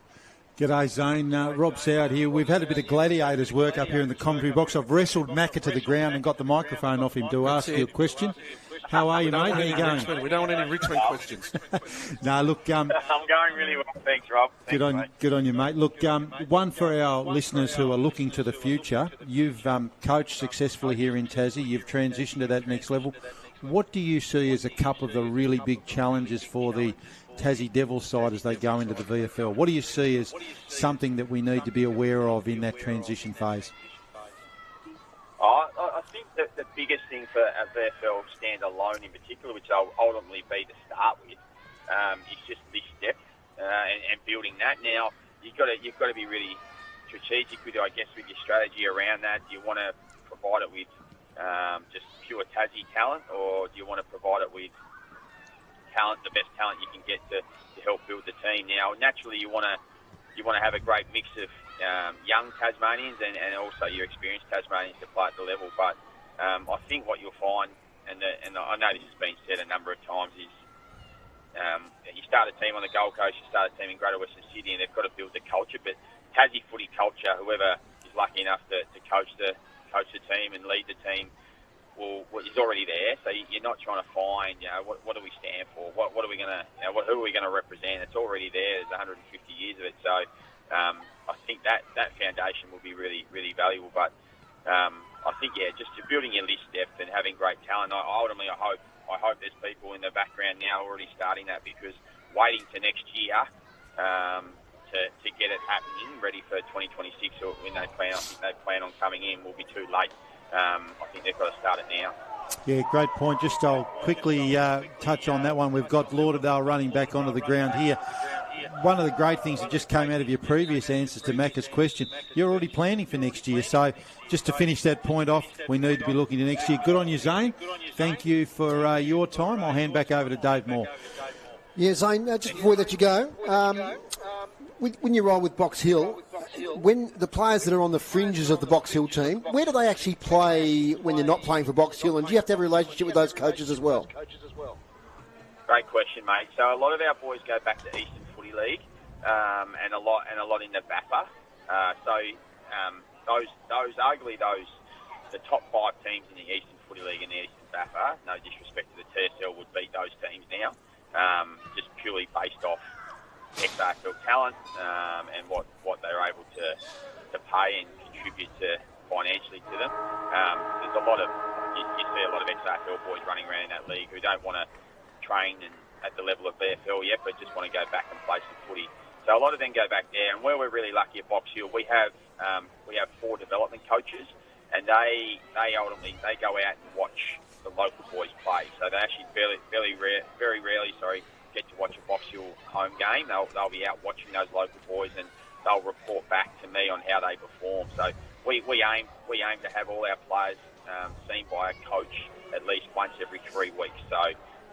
And that's great value for them. They feel really loved and valued, and they also build relationships, our development coaches, with the local coaches and communicate as well. So it's not me as such. So that's what I mean by the culture that's set up at this footy club. It's not me being spread thin, ringing 16, 17, 20 other coaches. I've got other coaches who do that for me, understand what we want from our players, the expectations, and back they go. And then they're getting watched and reported on every game anyway. Speaking of one of those other coaches, Zane, just a quick report on one of the Northern Tasmania's greats, Clayton Sturziker. How's the Sturs putting it in over there with you this year?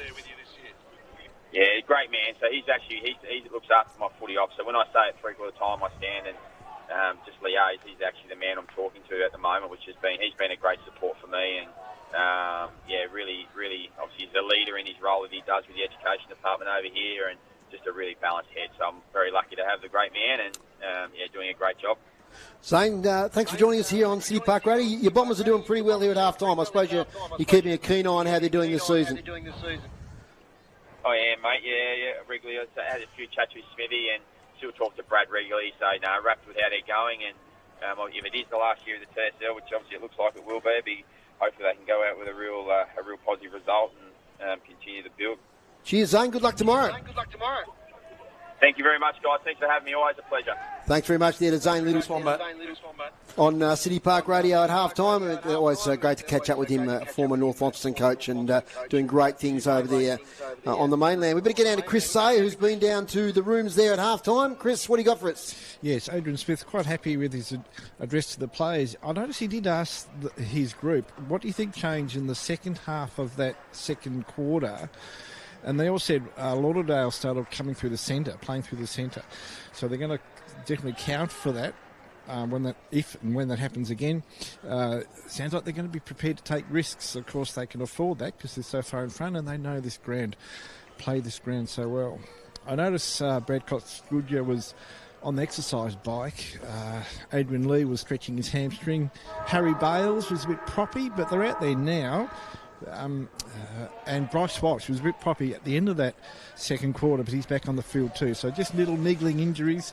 I guess the nature of the ground is that they're falling over like the. Yes, there's no injuries to report, but just a bit proppy down here. Wasn't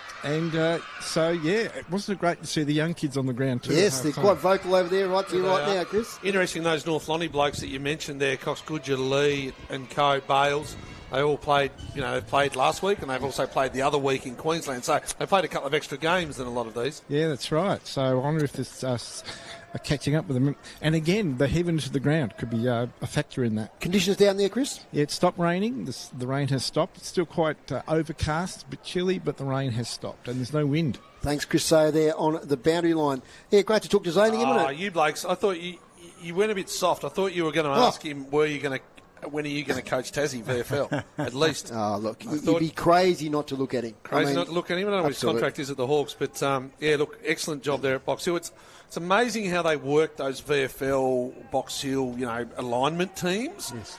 You see some teams in the VFL that are going really well, like Williamstown, they play tomorrow. You look at Southport up in Queensland, are going really well. They're standalone teams. Yep. It's amazing that they do well without AFL talent as that. But it's amazing competition. It's fantastic. And Zane is doing a great job, and Hawthorn are doing an excellent job as well. We're underway here now in the second half of this encounter.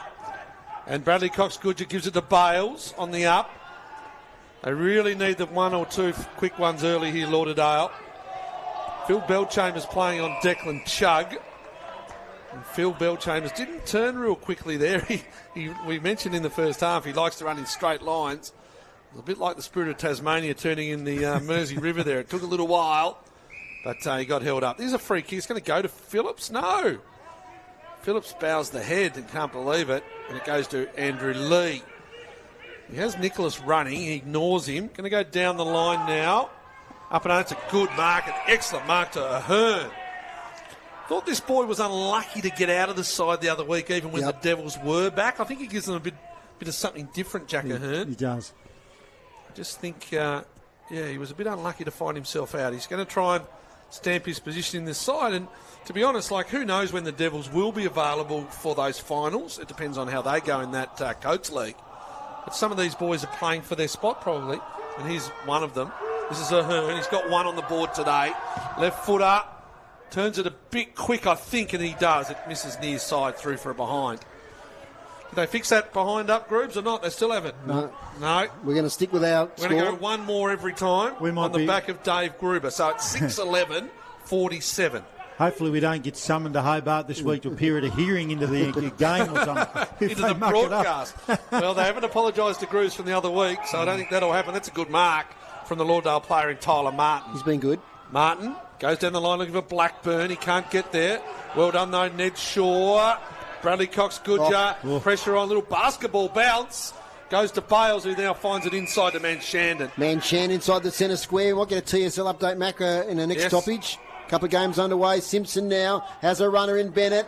Takes the handball, kicks inside 50, looking for Leary. Good sprawl from behind that time there by that was Poland. Griffiths, long kick to the goal square. No. Now, is it downfield or back where the kick was taken from? That was nothing in that, to be honest. It's going to come to the goal square. Goodness gracious, mate. It's going to come down to the goal square to Declan Chugg. He's kicked two. He's on a slightish angle, about 15 out. The grade 7s at lunchtime would play harder than that at lunchtime in the yard, honestly. Was that on Griffiths? Yes. Yeah. Chugg kicks the first goal of the second half for North Launceston, and his third. No. And score now up to, we're going to look at Grooves' scoreboard now, 7-11-53 to 2-5-17. I saw that. Like, it was the smallest of bumps. Like, he went on his backside. Goodness gracious me. Anyway. TSL update, Macca. TSL update, quarter time. It's the Magpies at KG5 in front by a goal against North Hobart, 20-14. And at Kingborough, it's Kingborough 25 lead Launceston 13. That's the goal Lauderdale didn't want, Rob. Yeah. Sorry, one more. Down at Blunston, it's Geelong by 3 points. Yeah, absolutely. No, look, Lauderdale would have wanted to come out and kick at least the first couple. Now the job's got a whole lot harder for them. Lee and Phillips. Alex Lee wins it down. Franklin gets the handball away to Sutton. His handball's intercepted, falls to Nicholas. Nicholas, now there's a whistle on play. It's going to come back to Mitch Nicholas. A little bit of a to-do there between Franklin and Chugg. But Mitch Nicholas takes it centre wing. Takes his time. Thinks about going long. Spears the pass here towards Cox Gujus on Franklin. Cox Gujus his body beautifully. Gets to 50 on the boundary line. Kicks towards goal. No miracle this time. He's pushed on it as he kicked it, and it's out of bounds on the full. Will Poland to take the free kick. City Park Radio next week, 5-2. North Hobart Oval. North Launceston up against North Hobart. As Poland takes off, gets around Griffiths pretty easy. Long left foot kick looking for Phillips. He has to score from behind. Ball spills out. Nicholas is in there. Ball spits out towards Chug, who's having a good game. 3 goals.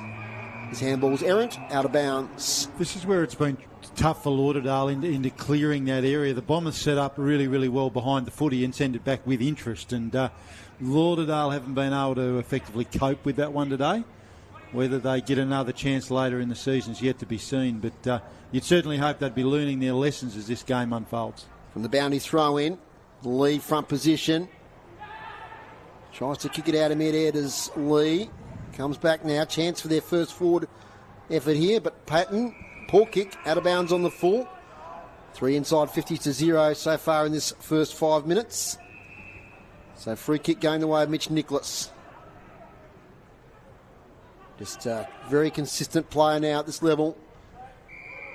Short kick, spots up Sulzberger, thinks about playing on. Has to now. His kick's wide, and that's out of bounds. So the skill level, early part of the quarter, not great. Been a pretty good game so far. Pretty open game, despite the wet conditions. Northern Bombers leading by 36 points. Looking for win number 14 in a row. Another goal down at Blunston, Macca. Which one am I looking at? Blunston, yes. The Cats lead by 9. From the boundary throw in. Out it comes. Sutton, handball to Tilley.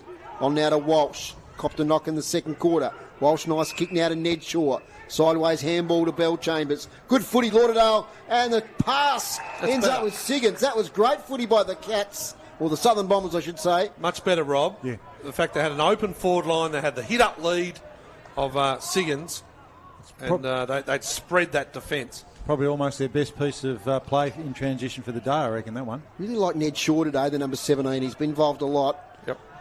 Sam Siggins, who kick right on the paint of 50, I reckon, kicking to the Invermay Park end.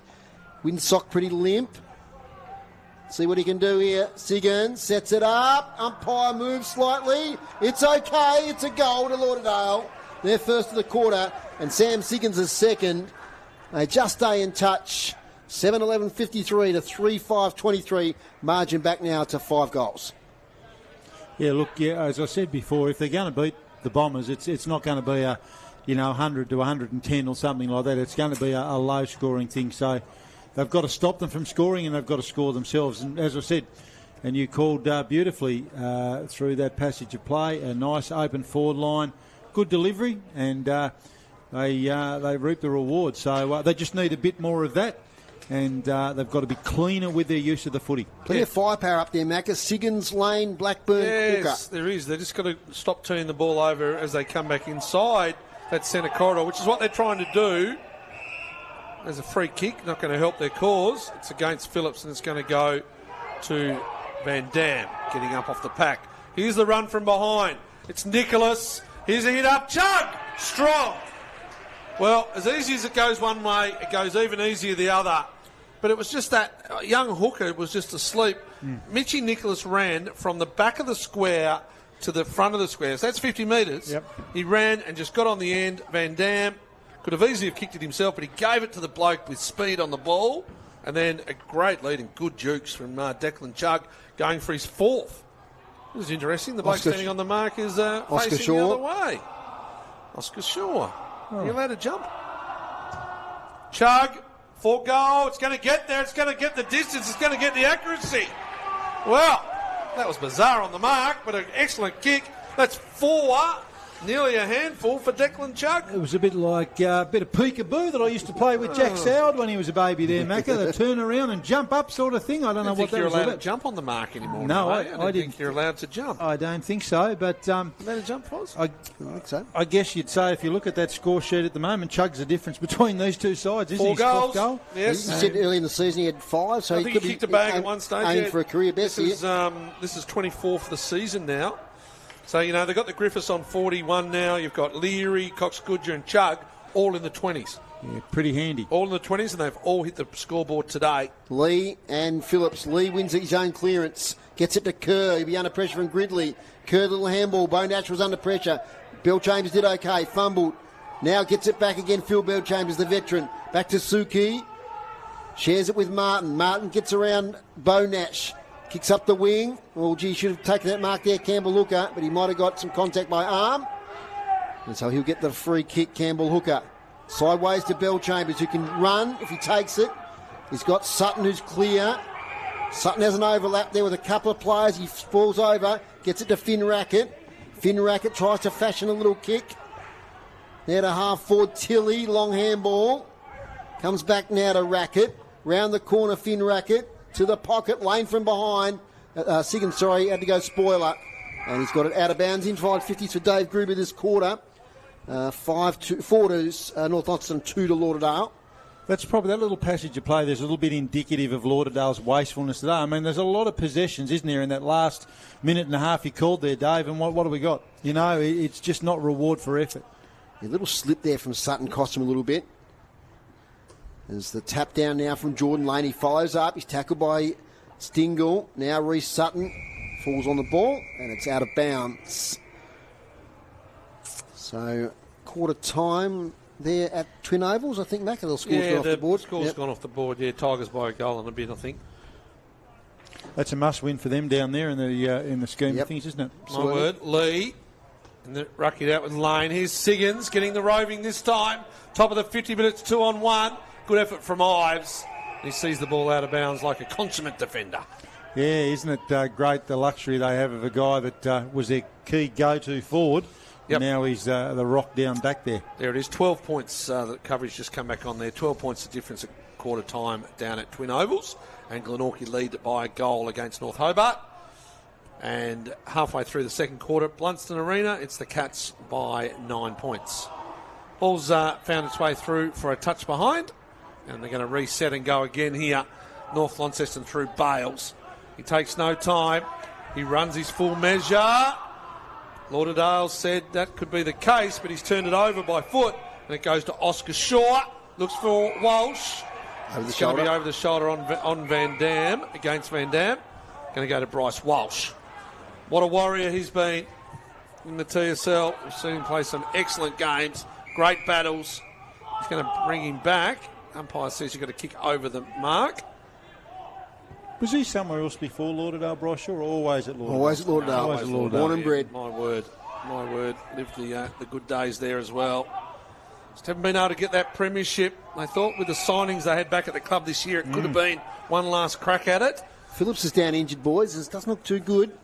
Oh, yeah, just on his haunches. There. Yeah, massive. If that's him done for the day. So Chris, to keep an eye on that one. He's still down on one knee. He's up now. Might just be a little knock of some description. It's another ball up, 30 metres out from Lauderdale end of the ground, where the scoreboard reads 8-11-59. Well, it doesn't. It actually leads 8-10, but Group's scoreboard reads 8-11. It could be a free kick. No, 8-11-59. North Launceston, Lauderdale 3-6-24. 12 and a half minutes gone. Not much happening in this quarter, to be totally honest with you. Ball up. Lane takes it out of the ruck, tries to get a kick on goal, smothered, wrestling it away as Stingle, and he cops a high tackle. There's Michael Stingle, and he'll get a free kick. He takes off straight away. Kicks to the wing, up here looking for Kerr. He's spot from behind by Gridley. Laying the tackle there, Sam Simpson, ball up centre wing. He's one of the best recruits of the year, I reckon, Stingle, isn't he? Returning as he has. Been great. It's just terrific for the Bombers. And returning, with extra experience. Sample experience. Jade Rawlings is his coach over at Norwood. Got it again there. Kicks with the right foot.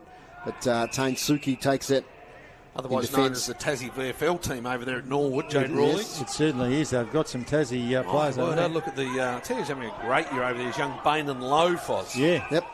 There's now... From Devonport, the former North Lonnie. Kick from Poland, finds Boscott. Half-back flank. Goes back, centres the ball. Ends up there with Rackett. Rackett looking here for Fletcher Hooker, getting the fist in though is Leary. Fletcher Hooker keeps it in. Leary and Hooker go at it. Bryce Walsh arrives. Takes the footy on the boundary line. Don't argue with Sulzberger. Ends up over the boundary line. And, tap on the back there. Bit of mutual admiration between Walsh and Sulzberger. Well, they were, I think, state teammates last year. That game against Queensland at North Hobart. Boundary throw in. Love this battle today. Franklin shucks a tap from Lee. Ends up with Tilly, now to Bellchambers. Good hands in tight, although Bellchambers' handball's not great. Here's the turnover, perhaps. And so it worked its way towards half 40 for Lauderdale. Stingle, that's a good tackle. Does release it, though, to Avent. Bo Nash, now Bales, just throws on the boot. Poor kick. Ends up now with Phil Bellchambers, who's working his way into this game. Kicks in the forward line. Lane there from behind. From the spillage, I think Lane's going to be penalised here. No, it's going to go the other way. It's against Ives. Quite sure how that could eventuate. But anyway, umpire's closer than us.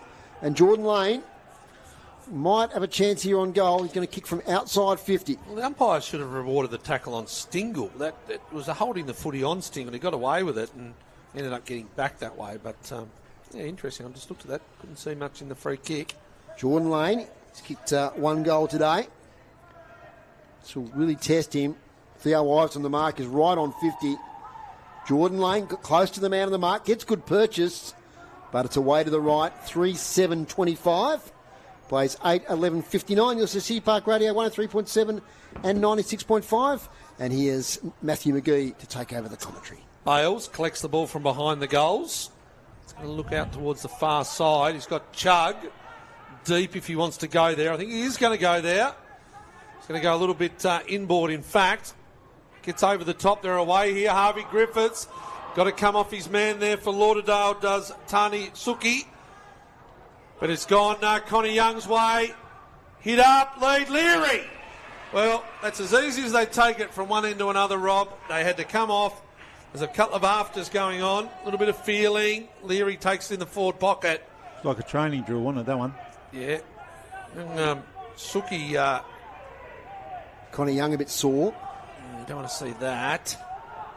So Leary hit the post a couple of times. Missed another couple. I reckon he's had 5 shots. He's kicked 1. Leary, has it got to the line? Umpire says this is going to yes. be close. Umpire says yes. This is going to be close. The boundary umpires might have to come into it. The umpire was in a good position. There was no issue about the accuracy. It was whether Tyler Martin got a finger to it. What do you reckon, Dave Gruber? It's a goal. It's a goal. Well, Tyler Martin didn't think so. But it was a good snap. Just got enough on it. That's Leary's second. 1 in the second and 1 in the third. He's got 2. Chug's got 4. And they're on their way now, the red and black Northern Bombers. He's so athletic on the lead, isn't he, Brandon Leary? He gets that front position. Yeah, spring. Yeah, absolutely. And he sort of makes the difficult look easy, doesn't he? And that's what makes him such a special player in our league. Good umpiring there from the umpires. The boundary umpires and goal umpire, central umpire had a chat, and the consensus was it gone through. And when you look at that scoreboard now, that's a very, very big mountain for Lauderdale to climb. It'll be like climbing Mount Barrow through all that snow, I reckon, Dave. 9-11-65 to 3-7-25. Game high, 40-point lead. Stingle might have been held without it. Out it comes now to Avent. Tackled from behind by Hooker. And we'll get another ball up. Mac around the grounds, TSL. TSL, Kingborough 25, lead Lauderdale 19. Glenorchy by a goal still. No score there. And Geelong lead by 15 against the Kangas at Bellreef. Back underway. Fletcher Hooker got tripped. No, in fact, it was Stingle who got tripped. Taking the legs out, Dave Moore. It's that free kick that sometimes I miss. Stingle stands and delivers to Bo Nash. 2 kicks out from goal. In the lime green boots, Bo Nash gets back quickly. Spears into its Chug. Can't take it. First grab. Now with a racket. Handballs backwards to Martin, who slips over. There's heaps of Bombers there, man. Shannon gets the goal. Oh, my word. Willman Shandon. That was fantastic. He threw that on the boot. It wobbled its way through. It cleared the outstretched hand there, the Lauderdale defender. And it's gone through. It was an inside-out torpedo back down the way, banana.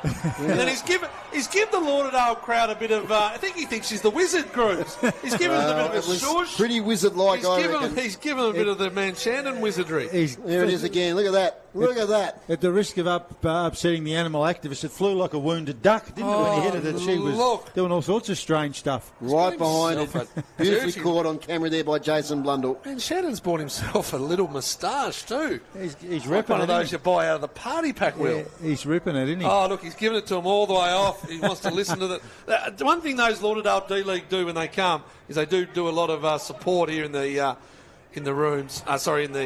grandstand after they play. Another centre clearance for Dave Gruber here for North Launceston. Good defensive tackle in the forward line there by, I think it is Ahern. And the ball's going to be a ball up 40 metres from North Launceston's goal. Scoreboard, well and truly now, is North Launceston in the favour. 71-25. That's holding the footy. Will Poland. And the floodgates have opened. It's going to be a free kick to Bradley Cox-Goodger. No, it's going to be to Stingle, I think, Foz. I think it's going to be a Stingle free kick. I tell you what, Cox-Goodger's lurking, though. He wants this little handball, but it's going to be holding the footy. This is what North Launceston do, don't they? They get goals in bursts. It's an arm wrestle and then bang. They're just so much better than most other all other teams in the comp. Let's be honest, they sit 13-0.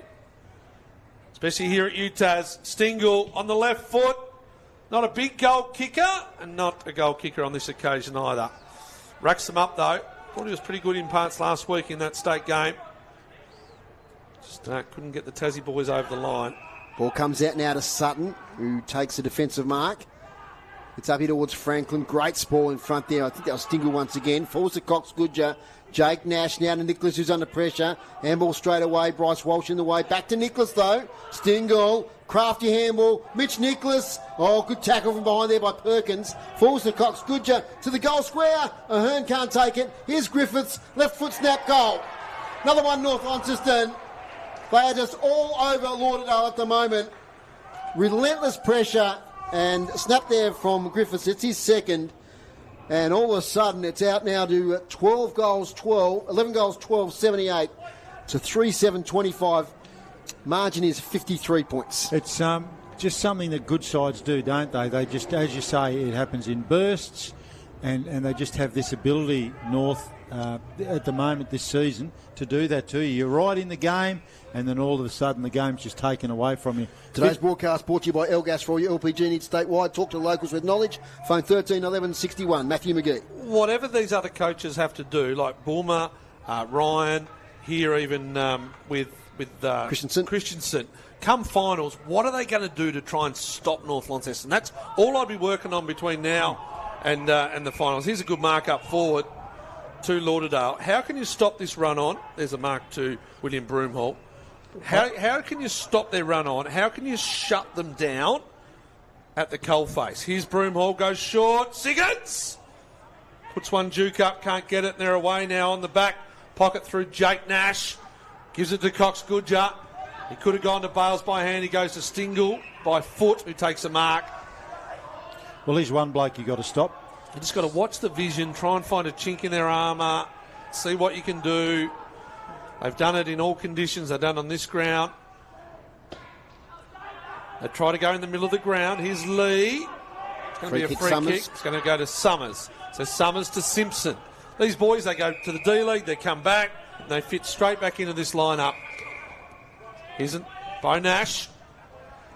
Goes to Avant, working hard. Just look how hard they work to cut the angles, to move the angles. Here's Griffiths on the lead. Not a great kick. 4-on-1. North Launceston in trouble. Griffiths ends up with it. Walsh holds him up in the tackle. I think it comes back to your question. It comes back to just stopping that stuff off half back. You've almost got to play lockdown rolls on a couple of those guys. Yeah, you do. Just put the arm across. Don't let them run. Here's Fletcher Hooker. Look to go long. Goes short to Boscott. He turns on a 20-cent piece to the mighty Thor. Back to Bell Chambers. He goes inside corridor. Good work. Good. They've tried to do that a few times and just turn the ball over.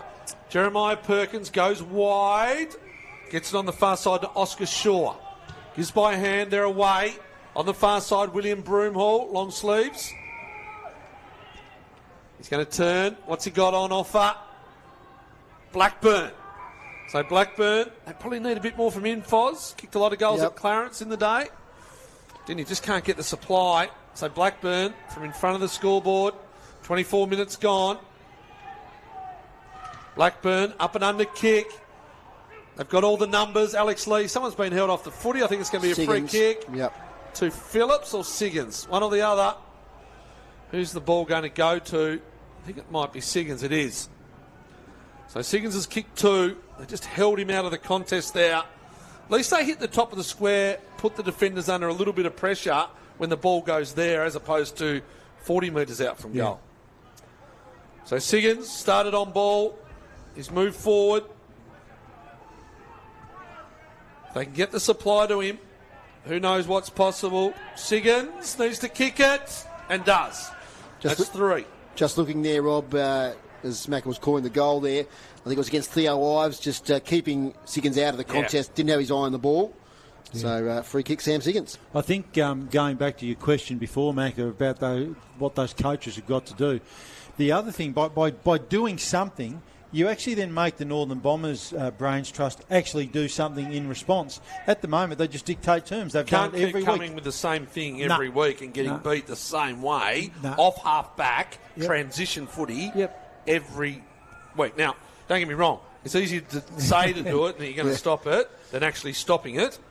But again, if you try, you're going to make them think shivers. You know, this isn't as easy as it always is. We've got to do something. And well, the best thing to stop your half-backs from getting run off is don't turn the ball over. Yeah. Don't turn the ball over. Hit targets. Take a bit more time.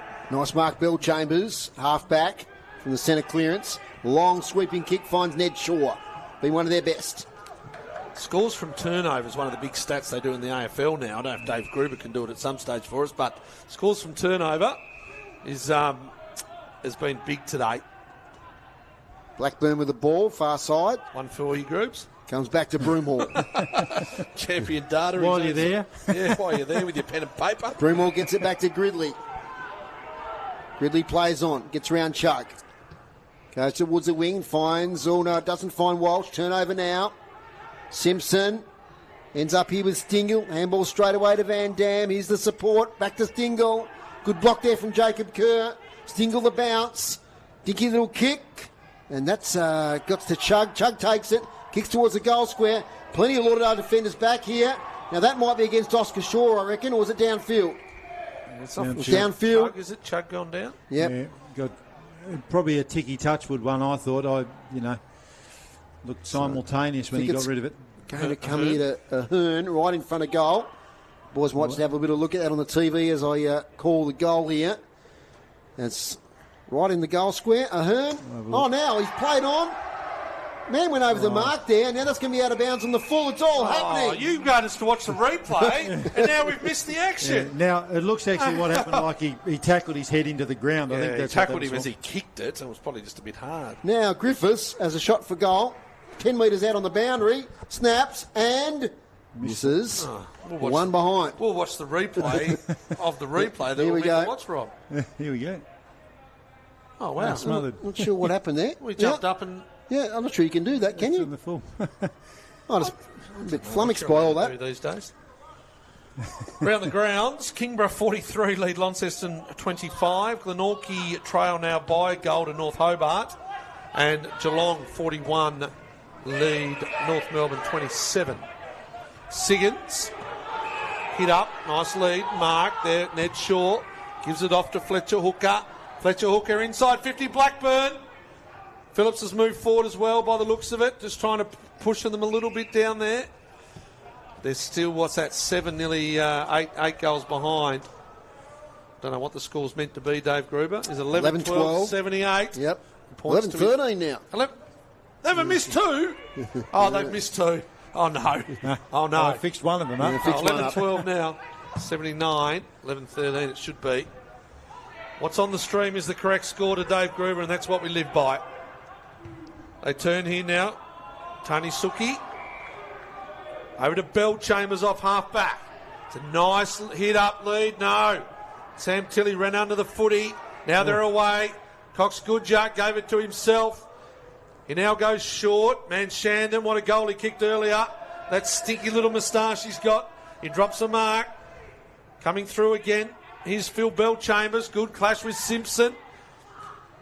His brother Ben Simpson, one of those Norwood players at the moment, got into the side over there. Yeah, no. And great to see too, North Launceston, Ollie Sanders back from a broken leg pre-season. Yep. Back in the senior team over there. I did see that last week. Good for him as well. Jack O'Callaghan kicking goals for fun. Here's Franklin. Goes back. Broomhall. Fozzie doesn't like talking blokes over there. I'm good. Oh, no, he doesn't. Not much happening here. Lauderdale. Go by hand. They turn around. Ned Shaw. Back to Tilley. Oh, it's a turnover. Fozzie, take it over. Cox Goodger, long sweeping kick to the wing, now to Bales. Bales now beckons players to come towards him. Kicks to the pocket. Connie Young's there. Good spoil there by Tyler Martin. Manshannon tackled. Good tackle on that occasion. And holding the ball. Let's see who the tackler was. That was a mighty good tackle under pressure. And it's Oscar Shaw. He got a little bit of a massage on the Sanchez moustache then too on the way up. Oh, Shaw gets a handball to Hooker. Campbell Hooker. It gets out of trouble. Short kick finds Bellchambers. Can they fashion something here? It's 30 minutes gone. Long quarter here. UTAS Stadium. He's going to have to move the ball quickly. Time's running out. But he goes long as the siren's about to sound. Leary nearly got in the way of that one. He took the intercept mark, but he just got a hand to it. 3-quarter time at UTAS Stadium. And it's 11-13-79 North Launceston. They lead Lauderdale 4-7-31. So in that quarter, 5 goals, 3 to North Launceston. Lauderdale 2 goals, 2. So a dominant quarter there from North Launceston. The result is now beyond doubt as we head into the last stanza of play. Goal kickers, Matthew McGee. Goal kickers. Declan Chugg has 4. Kicked 2 in the third. Harvey Griffiths with 2. Brandon Leary with 2. Singles to Ahern, Manshandon and Bradley Cox-Goodger. And for Lauderdale, Siggins has 3 and Jordan Lane has 1. Your thoughts, Rob Soward? Yeah, they talk about the third quarter being the premiership quarter, and it certainly was there. The Northern Bombers were all over them, and probably lucky for Lauderdale they're not further behind. But Macca posed that question, what do you do? And I guess we'll touch on that in coming weeks. But Fletcher Bennett's a really important part of this defence as well. I'd man him up. Hasn't been such as big a factor today given the conditions, but on a dry day he just takes marks for fun, doesn't he, floating loose across that defensive line and starts to set him up. But all Bombers at the moment, Dave, and Lauderdale scratching around for the answers. Macca coached Talent League girls. Yeah, the girls are wet conditions over there, I believe, in Melbourne. It was the Tassie girls holding on to defeat Geelong by 11 points, 3-5-23 to Geelong 2 straight 12. Some better players there? Wet conditions, Lucy Thompson, Evie Ward and Priya Bowring. All good games, while Ruck Sophie Johnson was also impressed. Josie Rose was lively in attack and finished the game with 2 goals, thanks to the Devils' Talent Pathway social media. Stats, Dave Gruber to 3-quarter time. As far as Grubes has seen something. What are you seeing, Grubes? If you could tell Macca there. They're going to fix this score. Right, we've got a bit of a yes, I think so. They've been listening to our stream. The match manager's out there chatting to the goal umpires. Quickly get through the stats. We've got to get to a break. Hit-outs to 3-quarter time. Lauderdale 40 to North Launceston 22. 14-7 in that quarter, so Andrew Phillips continues to dominate. Clearances, North Launceston 26 to Lauderdale 23. Inside 50s, North Launceston 43 to Lauderdale 27. Inside 50 marks, 10 to North Launceston, 6 to Lauderdale. Intercept marks, Lauderdale 13 to North Launceston 8. And free kicks, 24 to Lauderdale, 16 to North Launceston. Okay, so here we go. We've got, we might have to pick this up in our effects, Mike. You don't need to tell us, mate. We got groups. So, yep, we've got the score being amended. Gruber's knew it a long time ago. What about the other week? The Gruber factor. the Gruber rule. Just around the grounds, boys. Kingborough 56 lead, Launceston 31, and North Hobart still by 5 points. We do take a break here on City Park Radio. At 3-quarter time, it's North Launceston 11-12-78, Lauderdale 4-7-31. Play your cards right with new LPG deals from Elgas. Whether you're moving in or you're settled in, Make the switch online today. From LPG account credits, fixed pricing and carbon offset options, L-Gas has got you covered. Don't lose out. Visit the website, choose your new deal and sign up today. Go online, www.lgas.com.au. L-Gas, local, safe and reliable. A sponsor of City Park Radio. On your marks. Get set. Go. Are you tea-ready for the greatest show on earth? The games in Paris, France. Your tea shop has all the needed paraphernalia for the perfect home cuppa. Whilst shopping in our tea shop, check out the daily specials. You'll save dollars. Your tea shop, 101 George Street, Launceston. A proud sponsor of City Park Radio. It's a very simple idea. The annual can drive organised by Zest and the Launceston Benevolent Society. During the next few days, when you go shopping, purchase a few more cans and non-perishable foods and drop them off at City Park Radio. You'll be helping to put some food on the table for people who are doing it tough in our community. We'll accept your donations during our office hours, 9:30am till 3pm, Monday to Friday at City Park Cottage. And if you fill out our box, then we'll get another one. And another one. And then another one. And we'll keep the boxes coming until August the 12th. Supporting the Launceston Benevolent Society with the annual can drive. Your community station, City Park Radio. This sports broadcast is brought to you by L-Gas. For all your LPG needs, talk to the locals with knowledge. L-Gas, call 13 11 61. A sponsor of City Park Radio. Time for a break and a hot drink. Get a cappuccino from our sponsor, Brew Coffee Hut. You're here at the game today. Located in their nice little warm box there where they sell the coffee, just behind the interchange benches. Thanks to the crew there at Brew Coffee Hut for sponsoring us here for our sports broadcast this year on City Park Radio. 3/4 time. The two huddles are in tight at the moment, getting their last minute instructions, and it's the Northern Bombers 11-13-79 leading Lauderdale 4-7-31. Earlier today in the D-League, it was Lauderdale 19-10-1-24 defeated North Launceston 4-8-32. I can see Macca's computer there at half-time at Blunston Arena. The Cats there lead by 14 points over North Melbourne. And at KG5, half-time there, it's 26 to the Demons, 21 to the Magpies. Be a bit of a minor upset there if the Demons get over the line. And Macca, my eyes aren't great. What's the score there at Twin Ovals? Twin Ovals, 62-31 Kingborough's way. Just a couple around the grounds, NTFA. Yep. Bridport are leading Perth. Liddell flogging the Meander Valley Suns. Over here next to us, it's Old Scots by 30 points over OLs, who are yet to score a goal. Try and get some of the other Premier Division men for you. It's only the teams. South Launceston lead by 7 over Bracknell, so that's a good game at Youngtown. And that's the only score that's up on the live stream. Big one today between Rochalee and Hillwood. Big game. Yeah, it's a big one for Hillwood, especially. They really lose touch with that top three if they don't win that one.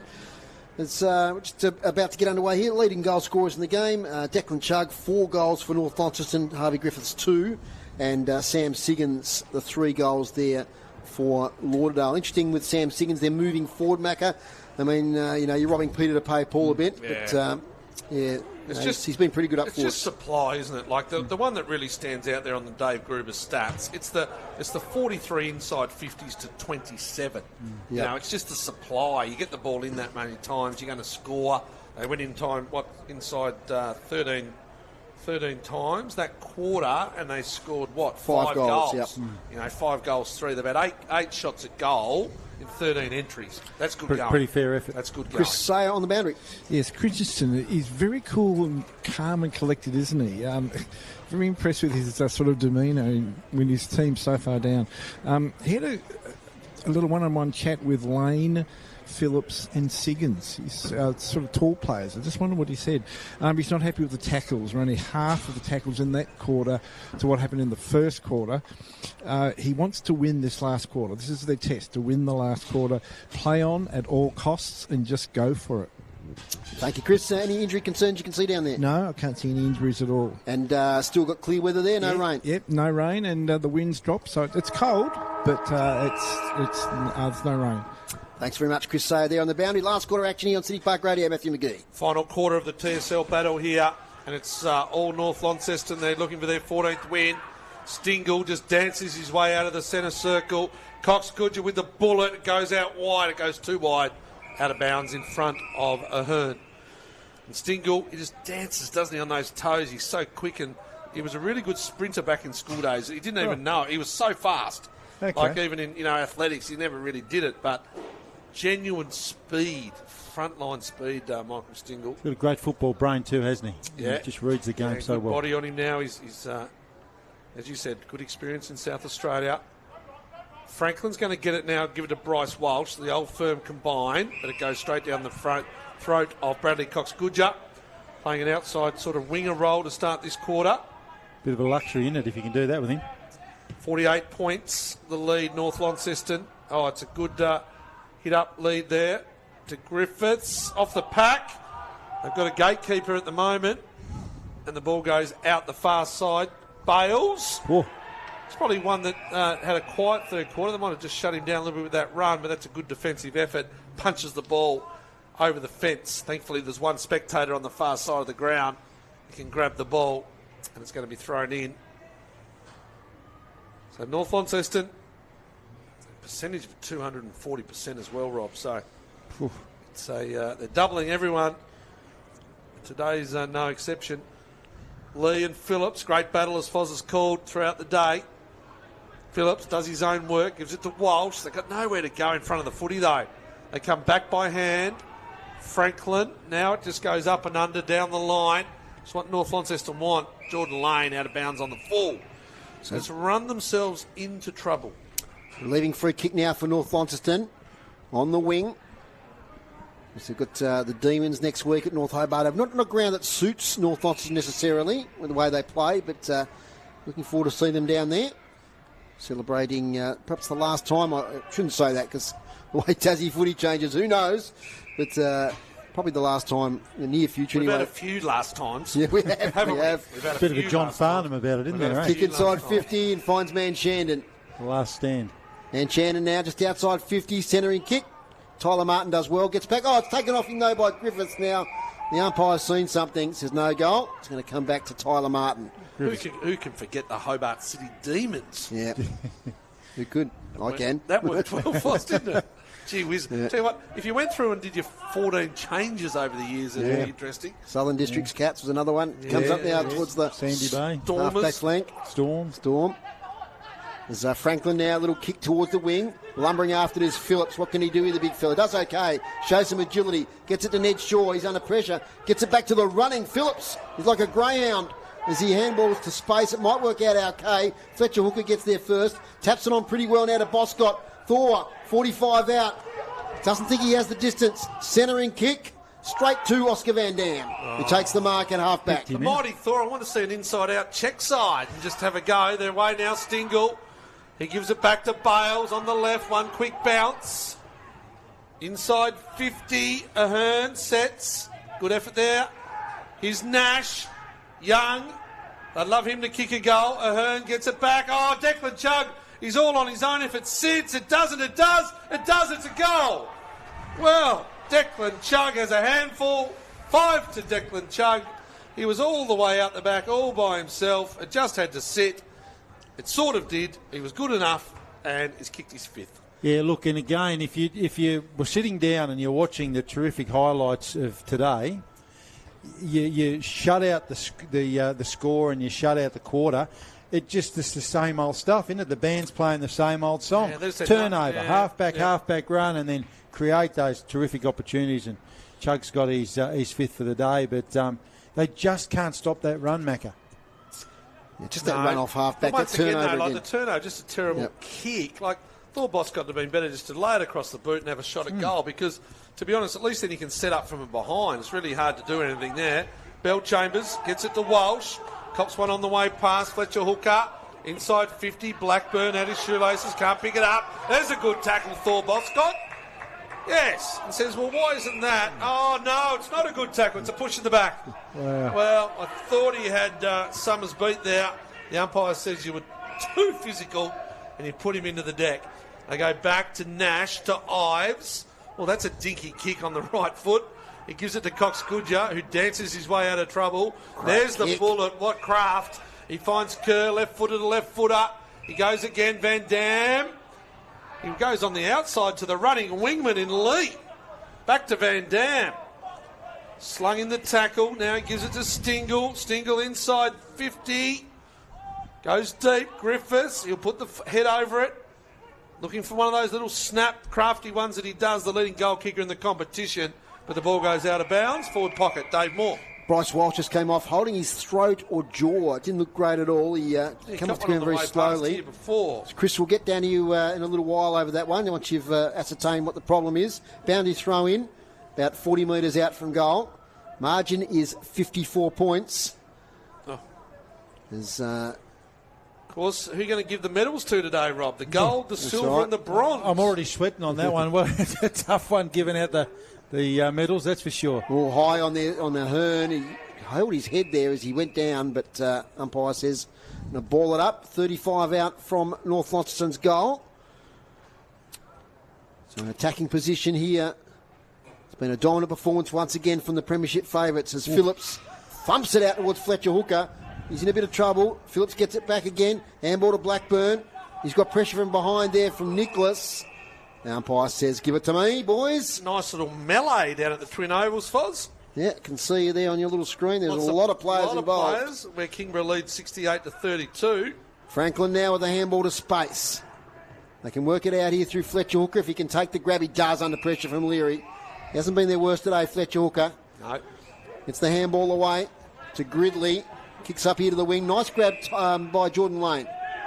He's got a runner. Telegraphs the handball to Sutton. Sutton now has to kick under pressure towards the boundary line. Blackburn front position. Spoil from behind. Summers goes back in again. Does Dave Summers? Oh, the crowd on ball, and they're going to get it as he laid on top of the footy. So they're still vocal, even though their team are down, the Lauderdale D-League boys. Blackburn centering kick. Ives rises high. Taking it though is Siggins. Shrugs a tackle or two. Gets it back. That's Franklin snapping for goal. Nat Franklin misses. One behind. 4-8-32. Lauderdale. They trail North Launceston 12-13-85. You listen to City Park Radio 103.7 and 96.5. Lauderdale are like, what's that saying? All ado about nothing. Like they're like the bloke at work who looks busy all the time but actually gets no work done. They're just getting no reward for effort. No. And because of their turnovers and their skill errors and decision making and that sort of thing, you know, like they've tried at different times. Here's Lane. He'll try. Sits on the head of Mitch Nicholas. Bales by hand now. Stingle just getting heaps of the footy. Oh. And he goes out of bounds. So that's a great point you make, Macca. And I guess, again, if you're looking for a positive, you can fix that stuff up. You know, put some time into them and fix that stuff up, but they've just not had reward at all today. Get down to Chris Say on the boundary. Yes, Bryce Walsh came off with his jaw. They checked that it was dislocated, but it's not. So he's ready to come back on. Tough nut there, Bryce Walsh. Boundary throw in. Comes out now to Sulzberger. Little handball, close quarters to Cox Goodhue. Runs into a tackle of Bell Chambers. And he's got to be gone. He is. Are they going to play advantage? No, they're not. It's going to come back. Don't often see Brad Cox Goodhue get caught like that. He usually has the presence of mind. But on that occasion... You'd be disappointed getting caught by Phil Bell Chambers. Yeah, big Phil. Mind you, when he does lay a tackle, he lays a good one. And he kicks it to the goal square. Blackburn's there. And that almost a mark. I think that was Jordan Lane back there. No, it was Campbell Hooker. And it's gone through for another behind. I'll tell you what, I've put old mate in on my left. I've given him a bit of a rev up. He's forgot about the votes/medals today. The gold, the silver and the bronze. And he started frantically writing notes. I've been sweating on that one all day, Macca. Match Nicholas is corralled in the back line. Gets it to Bennett. Now to Bo Nash. Van Dam. They're working it out by hands. Ends up with Griffiths, who's under pressure. He has to kick now. Up here towards Connor Young. Led to the ball there by Suki. Still in play. Leary tries to keep it in. Lauderdale player shovels it to his teammate, and it ends up out of bounds. Inside 50 is a score for Dave Gruber. North Launceston 5, Lauderdale 3. And hit outs. Lauderdale winning that one 7-1 in this quarter. So boundary throw in. Railway wing. A bit gloomy here.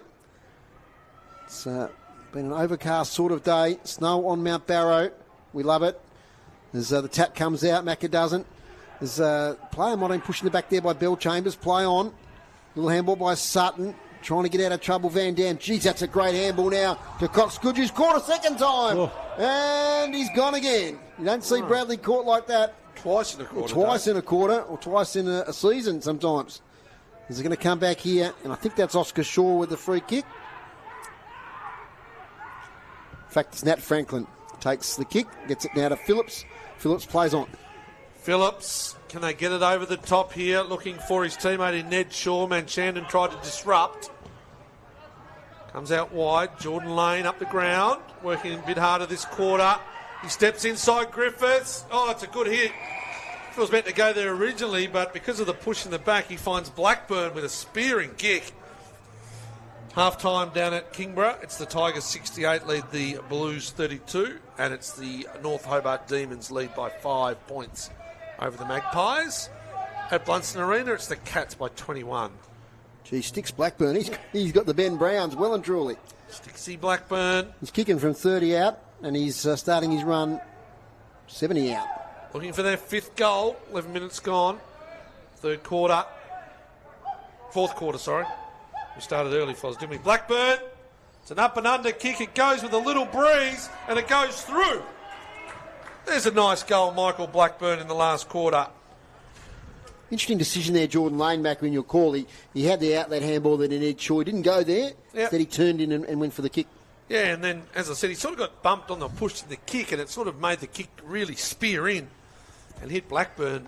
Really nice kick. It's been a bit of an arm wrestle too in this last quarter. So again, I'm trying to find some positives that Lauderdale can take away. Yeah, and you know, only 12 minutes played, only a goal apiece. So the floodgates certainly haven't gone the way I thought they might have done. I thought Bombers might have just completely blown their southern counterparts away. Today's broadcast brought to you by Elgas for all your LPG needs statewide. Talk to the locals with knowledge. Phone 13 11 61.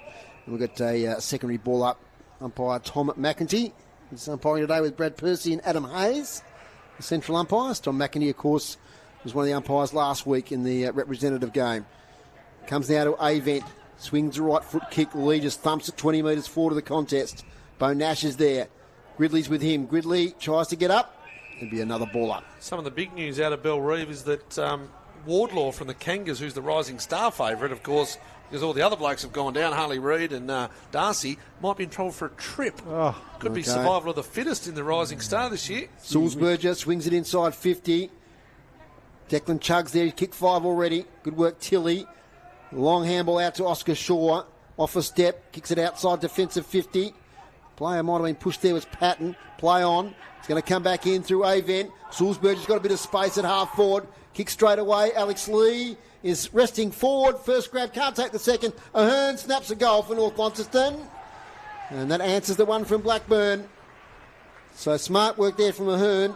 And Macca, that's his second, I believe. Yes. Ahern, yes. Second for the day. Yeah, because he mucked that other one up. Yeah. 13-13-91 to 5-9-39. So as usual, they just set that line there across their half-forward line, North Launceston, pump back in. And Ahern snaps his second for the day. And it shows you too, again, it's where they go. It's easy up here, of course. We can talk about what you can do to beat them, but they just get so much out of their forward line. They've got the different looks in there. I mean, you look at the spread of goal scorers today, Chug aside, their forwards do different things. They bring different things to the game, which creates all sorts of problems for defensive players trying to shut that down. So 26 scoring shots to 14 now. We were hoping it might have been a bit closer based on last time's sort of improved effort, but it's gone the other way. Sutton started the game really well. Gone back more inside mid now, which probably doesn't suit him as well. And this kick finds Simpson. Simpson on the intercept finds Bo Nash. Boy from Devonport. Nash goes wide. Tempo footy now. Bennett back to Simpson. Helping with the stats. Simpson to Ives. Methodical. Goes by hand over the top. Bales. Under pressure with the kick. Another turnover. That time Campbell Hooker cuts it off. Here's Lane. Oh, nice grab on the bootlaces. Inboard to Ned Shaw. Ned Shaw long. Good on the end. They play on there. The goal kicker Jeremiah Perkins. Well, he played on. It was a nice effort there from Lane, who's, I'm pleased he's worked up the ground a bit this quarter, Jordan Lane. He's been a pretty good target up there. He set that one up, and it's a goal to Jeremiah Perkins on the run. Just again, Foz, and I know I probably might have been a bit harsh, but Bales wants to get that handball receive all the time. Sometimes he wants to get the handball receive, and he's actually not in the best spot. Yeah. Like he ran himself into trouble there. We counted his turnovers in the first bit. There's a bit of a tater going on in the other forward 50 there at the moment. But he actually turns the ball over sometimes. So, yeah, you want to run and go. Sometimes you run and go and don't want to get the footy. Might just be a bit of a decoy. Because at the moment now, they know if he runs, he's going to get it, and they can sweat on him. From the middle. So it's something to look at for the last few weeks. Phillips wins the tap now to Walsh. Handball to space to Hooker. He weaves his way through a bit of traffic. They're going to clear it now from half-back through Tilly. Nice kick, finds Campbell Hooker. Yeah, or he's got to run wide up, Rob. He's got to run wide. Campbell Hooker looks for Ned Shaw. Off his hands. Falls to Walsh at the front of the contest. Ned Shaw again. Been impressed with this young man. Long handball now to Sutton. He'll be under a bit of pressure, but he kicks now straight away. They've got some tall timber here. And one of those is Jordan Lane. Well done. Who takes the mark in front of Bennett. Has probably the strength and height there over Fletcher Bennett. Now, it's good play again. He's been involved in the last 2 goals, Ned Shaw. Young man, the long sleeves and the headband, and he's involved again there. And they did pretty well out of the centre. And this is what Alan Christensen would like to see, Rob, just this last quarter effort. Yeah, absolutely. Well, they're winning the quarter so far, irrespective of what happens with this kick. So they, they're fighting it out. You've got to take that away and use it for next week. Jordan Lane kicking to the town end. Fairly straightforward shot for a forward. But he's put it out to the left. Be disappointed with that. One behind. 6-10-46 to 13-13-91. And, Rob, that's what Lauderdale need. They've got the in and unders of Franklin, Walsh, Boscott, strength, whatever, but they don't have the big running capacity. No. So what they need is they need those other little nipsies there that they've got with those long sleeves and whatever on, and to run, give that outside run, don't they? Yeah, nice Mark Stingle. Great Mark Stingle. And they've got to play this ground better. I mean, it's different, obviously, to where they play at home, but you've got to think that you're going to be coming back here, hopefully, if you've got those aspirations later in the season. Don't influence your votes or your medals, Rob, but Stingle has had a lot of it. He's certainly under consideration to get on that dais. Cox Goodger. Cox Goodger gets it to Nash. And make an observation about North Launceston in the second, Macca, see if you agree with me, as it comes up into the wing now towards Lee. I would, Dave. Comes out of Tyler Martin. Don't get a game next week. Actually, you don't. I haven't got one either. Tyler Martin to the wing, off hands. Chance now. Simpson, this way, that away. Gee, there's some players with some space here. One of them's Jackie Avon. He's got it now, 40 out, on the left boot, under a little bit of pressure. Kicks towards goal and goes through for a behind. What have you got for me, David? Just looking for the North Launceston side, that the players you'd rank towards the bottom, no disrespect to them, they're all contributing. Oh, no, they aren't. Sam Simpson, Bo Nash. Correct. Lockie Mitchell, all these guys. I'll say something about that in a moment too. Ball comes over the back, cut off by Ives to Cox Goodger. Flicks it wide to Simpson. Simpson comes in now to Sulzberger. So Sulzberger will probably have a shot at goal. Started like a house on fire, Sulzberger, quarter one. One thing they're going to have to think about, North Launceston, is where do these Devils fit in? Yep. You know, do you bring them back in finals? They've got talent. Is the talent what they need for the team? Because I actually think that they didn't play very well the other week when they had them all back in. It's hard to get that continuity. These blokes are here every week. Yep. It's a good problem to have. Here's Sulzberger. That's a stinking kick. Goes about 35 metres, but it's taken a mark. Leary, is it? Leary, the umpire says play on. Can't believe it. Well, he thought he had it 20 metres out directly in front, but the umpire said play on, and now it goes the other way through Fletcher. Hooker, down the line. Blackburn could have gave the hands inside, tried to go outside, and Sutton. Must have been touched off the boot, Is that why it went so poorly? No. Touch off the boot, Macca. That is a mark. I'm sorry. It's a mark every day of the week. Gracious, not doing the commentators any favours either, the umpires. So Blackburn's just down here. Little stop in play. 13-14-92 the scoreboard, which is now correct, Dave Gruber. Give me yes, it is. Lead Lauderdale 6-10-46, 20 minutes gone. Picking that point up that you both made, they have guys that just do a job, don't they? These North Launceston side, they have guys that do a job. And they're the sides that tend to do well, don't they? They just get that. You come in, you do your job, go about it. Boundary throw in, centre wing, Phillips and Lee again. Cox Goodger on the end of it, touched off the boot. They come back the other way now. Hooker again. Fletcher Hooker, as Foz said, definitely hasn't been their worst. Here's Jordan Lane up against Nash. Gives it over the top to Bell Chambers. On the lead is Luke Patton. Ball doesn't bounce kindly, and now it goes back the other way through Dave Summers. He got the handball from Simpson now to Nash. Here's man Shannon. So these players I'm talking about, they're doing really well for North Launceston. And Tilly there commits a free kick against Man Shannon, pushed him in the back. So Man Shannon shorts it up now to Summers. Dave Summers back to Man Shannon. Little dinky left foot kick. Tries to find Leary. There's Jackie Avent. He snaps on goal to the goal square. Fades off to the right. And it'll be one behind. 13-15-93, North Launceston. Lauderdale 6-10-46. Margin out to 47 points.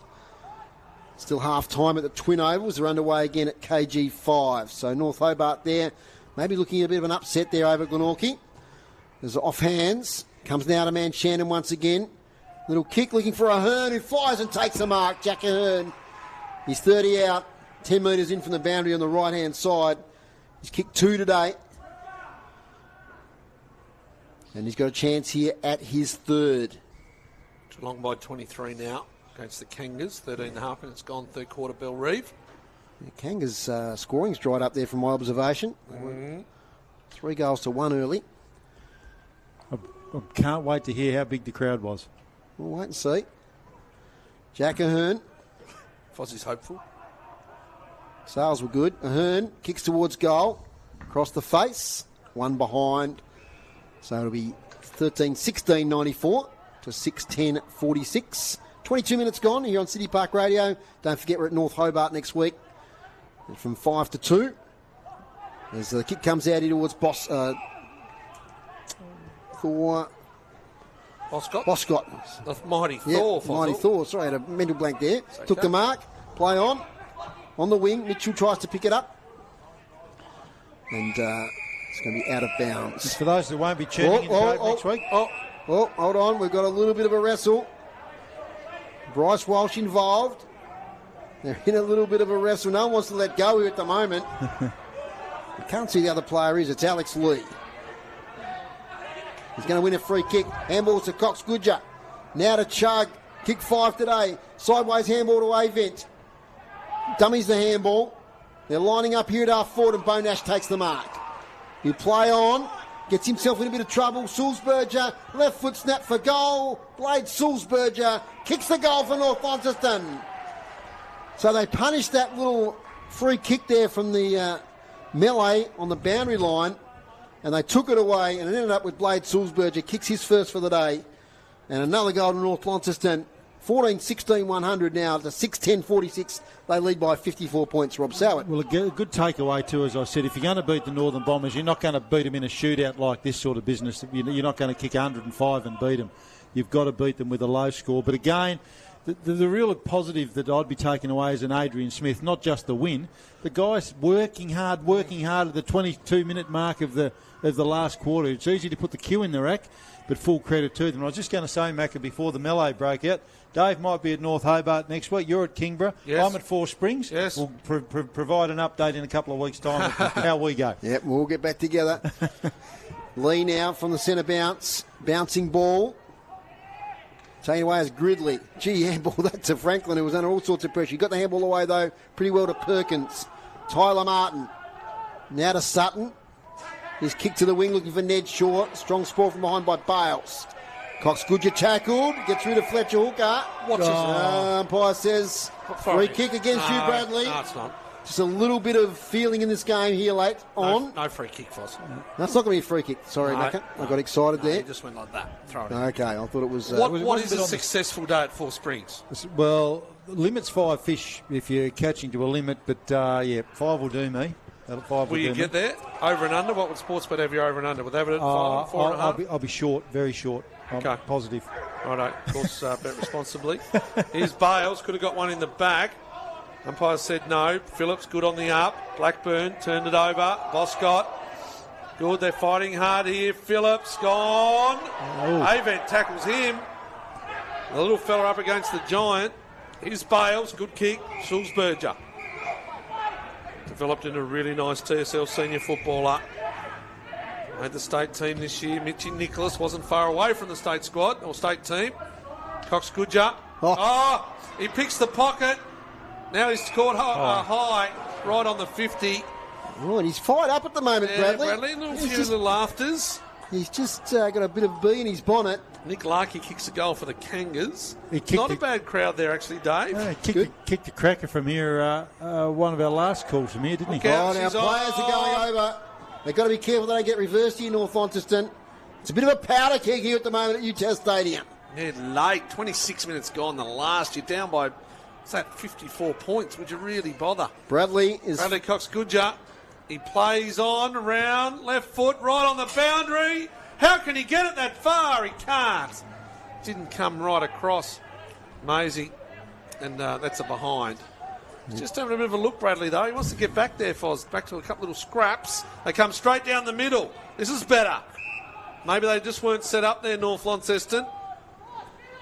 Walsh gets it onto centre wing. He'll turn and go.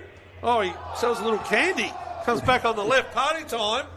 You only need a party if you're in front, though, Bryce Walsh. He finds Ned Shaw. The wrestlers got caught out of position. Ned Shaw, nice hit up, nice lead, nice mark. Fletcher hooker. Van Dam was in that one up there with Jeremiah Perkins. Well, maybe that's the way to do it. You distract them with a scrap, and then you'll get the ball, because they were not set up at all then, North Launceston. I reckon Van Dam started singing Jeremiah was a bullfrog to him. I reckon that's where things got untidy. He was a good friend of mine. Fletcher hooker. Get away from that. Fletcher hooker. From 50, city end of the ground. It's going to fall short. It's going to go through for a behind, far side. So 6-11-47. 17 scoring shots to 31. Umpires saw some blood, something. Stingle's got blood on the back of his elbow, I believe. He's going to have to come off. So 27 minutes gone here at UTAS Stadium. As Michael Stingle jogs off. He'll be pretty exhausted after a big game today. Leather poisoning, I reckon. Absolutely. Harry Bales twirls the ball in his hands, just waiting for substitution. He might be getting ready to get on the podium, I reckon. He's going to go and put the tracksuit on to get up and get a medal. Rob's flagged it. Here we go now. Bales. What colour? Towards defensive 50. Jacob Kerr's been good today. He's taken line. Very yellowish. You know what? If they make the grand final, I would love Jacob Kerr to be in the scene. Yeah, me too. He's just 100% North Launceston. Improved his skills over the years. Yep. Win a Lear flyer. Absolutely. It's comes out now towards Hooker, who's tackled strong by Griffiths. It's still a little bit fiery here as the players come to Griffiths and remonstrate. Jason Gridley is in there. He likes a bit of a scrap. He's a perfect example of what I said before about doing your job. Jacob Kerr, he does it every time he plays. Absolutely. Fletcher Hooker, long way out. Kicks to the hot spot. Plenty of fists there from North Launceston defenders. Smacked out of defence there by Simpson. Back to the centre of UTAS Stadium, off hands. Oscar Shaw's tackled. The siren might save a few of these players from just getting a little bit too physical at the moment. I hate to see anyone get in trouble as Oscar Shaw gets up holding his left shoulder. We've got a whistle on play. It's going to go the way of Alex Lee. He's been called a few names today. I've heard Andrew Lee and Adrian Lee at various stages. As it comes to the wing. What is his name? Alex. Summers now tapped on towards Manchandon. 2 kicks out from goal. Looks for Griffiths. Getting in the way, though. Good mark. The number 46 there, Finn Rackett. What have I called him? Adrian? Yeah, you were Andy. I think Chris might have let an Adrian go there at one stage. Yeah, he did call him Adrian. There we go. Andy Lee. Yeah, he did. Hamish's mate. Former Bernie Essendon forward. And Hamish's mate. Handball now comes out towards Walsh, inside 50. Siggins takes the mark. Good. 3 goals today for Sammy Siggins, and he's got a chance for a 4th on the siren. Margin 54 points. Inaccurate North Launceston this last quarter. Kicked 3 goals for. Bit harsh on him, Foz. Yeah, I misread my notes there. Here we go. Siggins now. Approaches the man on the mark, who's about 35 out. Last action of the day here at UTAS Stadium. Sam Siggins kicks to the town end. Umpire barely moves. Goal to Sam Siggins. to finish off the day for Lauderdale. That's his 4th goal, and a pretty good individual effort up there. So the final score, it'll be North Launceston 14-17-101. Defeat Lauderdale 7-11-53. So a 48-point win final margin. And all square in the last quarter. All square. Yep, 3 goals, 4 apiece to finish off the game. So well battled out there from the Southern Bombers. Macca, you got the goal kickers ready. You just adding them up there? 14. Yes, You've got them all? Declan Chugg with a handful, 5. Griffiths 2, Ahern 2, Leary 2. Singles to Cox Goodjar, Willman Shandon with a ripper, and Blade Sulzberg with one in the last. And for Lauderdale, 4 to Siggins, and singles to Blackburn, Perkins, and Jordan Lane. See Will Poland down there. Chris, I don't know if you're listening. I know you're out in the centre now, but young Will Poland there with an injury. You might check on that later on. He's just walking along the boundary line. But Chris, I think, is going to try and get a word with Declan Chugg in a moment, who kicked those 5 goals today. This last quarter went 30 minutes there. Those 6 goals kicked. Dave Groover's got his stats ready, but he'll just hold on now as Chris Sayer has Declan Chugg on the centre of UTAS Stadium. Over to you, Chris. Yes, I've got Declan here. Mate, if it's not Leary or Griffiths kicking goals today, it's your turn to kick a bag. Yeah, no, it's pretty handy when I get the tougher matchup, so I like to try and play my part. It's always good playing the forward line with them too. They're they're guns, so no, it's handy being the sort of the third tier to it. Yeah, and half of your side played last week, but most of your opposition, all but one, had the week off. It didn't seem to make much difference. No, we sort of pride ourselves on our fitness. We put in the work throughout the year and pre-season, and it pays off. So no, it's good. Next week, trip down the highway, North Hobart, the site of the big game last year against Queensland. City Park Radio is going to broadcast. It's going to be nostalgic. Yeah, no, it should be a good game. They really pushed us up there last time, so hope we go down to the right mindset and put on the show, hopefully. Yeah. And looking forward to the finals coming up. Yeah, take 1 week at a time. Yeah, good on you. Thanks, mate. Well done today. Thanks, Chris. I suppose before we let you go, did you see what happened to Will Poland down there? No, I didn't. I didn't see that, so I don't know how bad it is. But I saw there was ice on the thigh of number 9 for North. Who was that? Connor Young, yeah. Yes, yeah, Connor Young had ice on his thigh. I didn't see Poland, I'm sorry. That's okay. Thanks for your work today, Chris. Okay. We'll see you next week. You're taking a trip with us. Yes, I'll come down with you. No problem. Thanks there, Chris Sayer, our boundary rider here on City Park Radio. Boys. Right, I've been sweating on this. I'm going to quickly go through best players for both sides. I thought you could probably throw a blanket over Andrew Phillips and Sam Siggins for Lauderdale. I thought they both were good contributors for 4 quarters. I liked the game of Reece Sutton. I'm not really sure why. It looks like they pushed him back inside later in the game. He was really, really good. I thought generated a lot of outside attack for them early. Philip Bellchambers, I loved his straight ahead, hard-headed approach that you know what you're getting with him. Nat Franklin in and out of the game. Ned Shaw, I thought, did some really, really good things as well. And Jordan Lane, again, presenting as a forward, either got a mark or brought the ball to ground for the Bombers. Sulzberger, Nicholas, again, I thought Mitch Nicholas bought a lot today. Alex Lee, that battle with Phillips was terrific all day. Jack Avent, Fletcher Bennett, you know, the usual suspects there. I really liked Harvey Griffith's game as well, a couple of goals, but also his work off the ball, which then leads me, with a drum roll, to the podium comes out for the medalists, and it's going to be all the same anthem, Macca. It's going to be all from the Northern Bombers. Watch the Bombers fly up. And this one is a bit of a toss of the coin. There could have been a couple of other people in there, and I know in amidst the really good things he did, he turned it over a bit early. Macca's already telling him he doesn't like it. No, you can raffle it. I heard them saying you could raffle this. He doesn't like the bronze medalist, but I thought Harry Bales I liked for the bronze.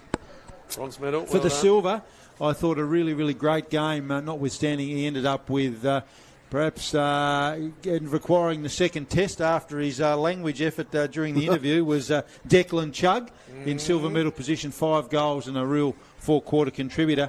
But for mine today, gentlemen, with the gold medal, I thought in an outstanding performance was Michael Stingle. Yep.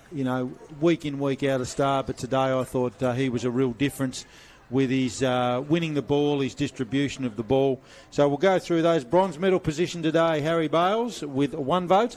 2 votes in the silver medal position and 5 goals, Declan Chugg. And leather poisoning and a stack of possessions and influence on this game, gold medalist Michael Stingle. We'll finish today with the team stats from Dave Gruber.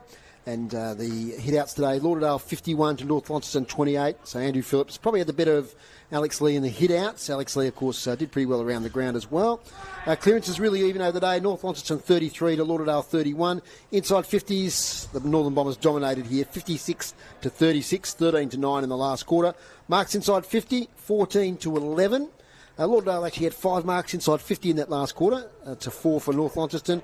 Intercept marks, Lauderdale 17, North Launceston 11. Free kicks, 28 Lauderdale, 22 North Launceston. Thanks to Dave Gruber for his stats this afternoon.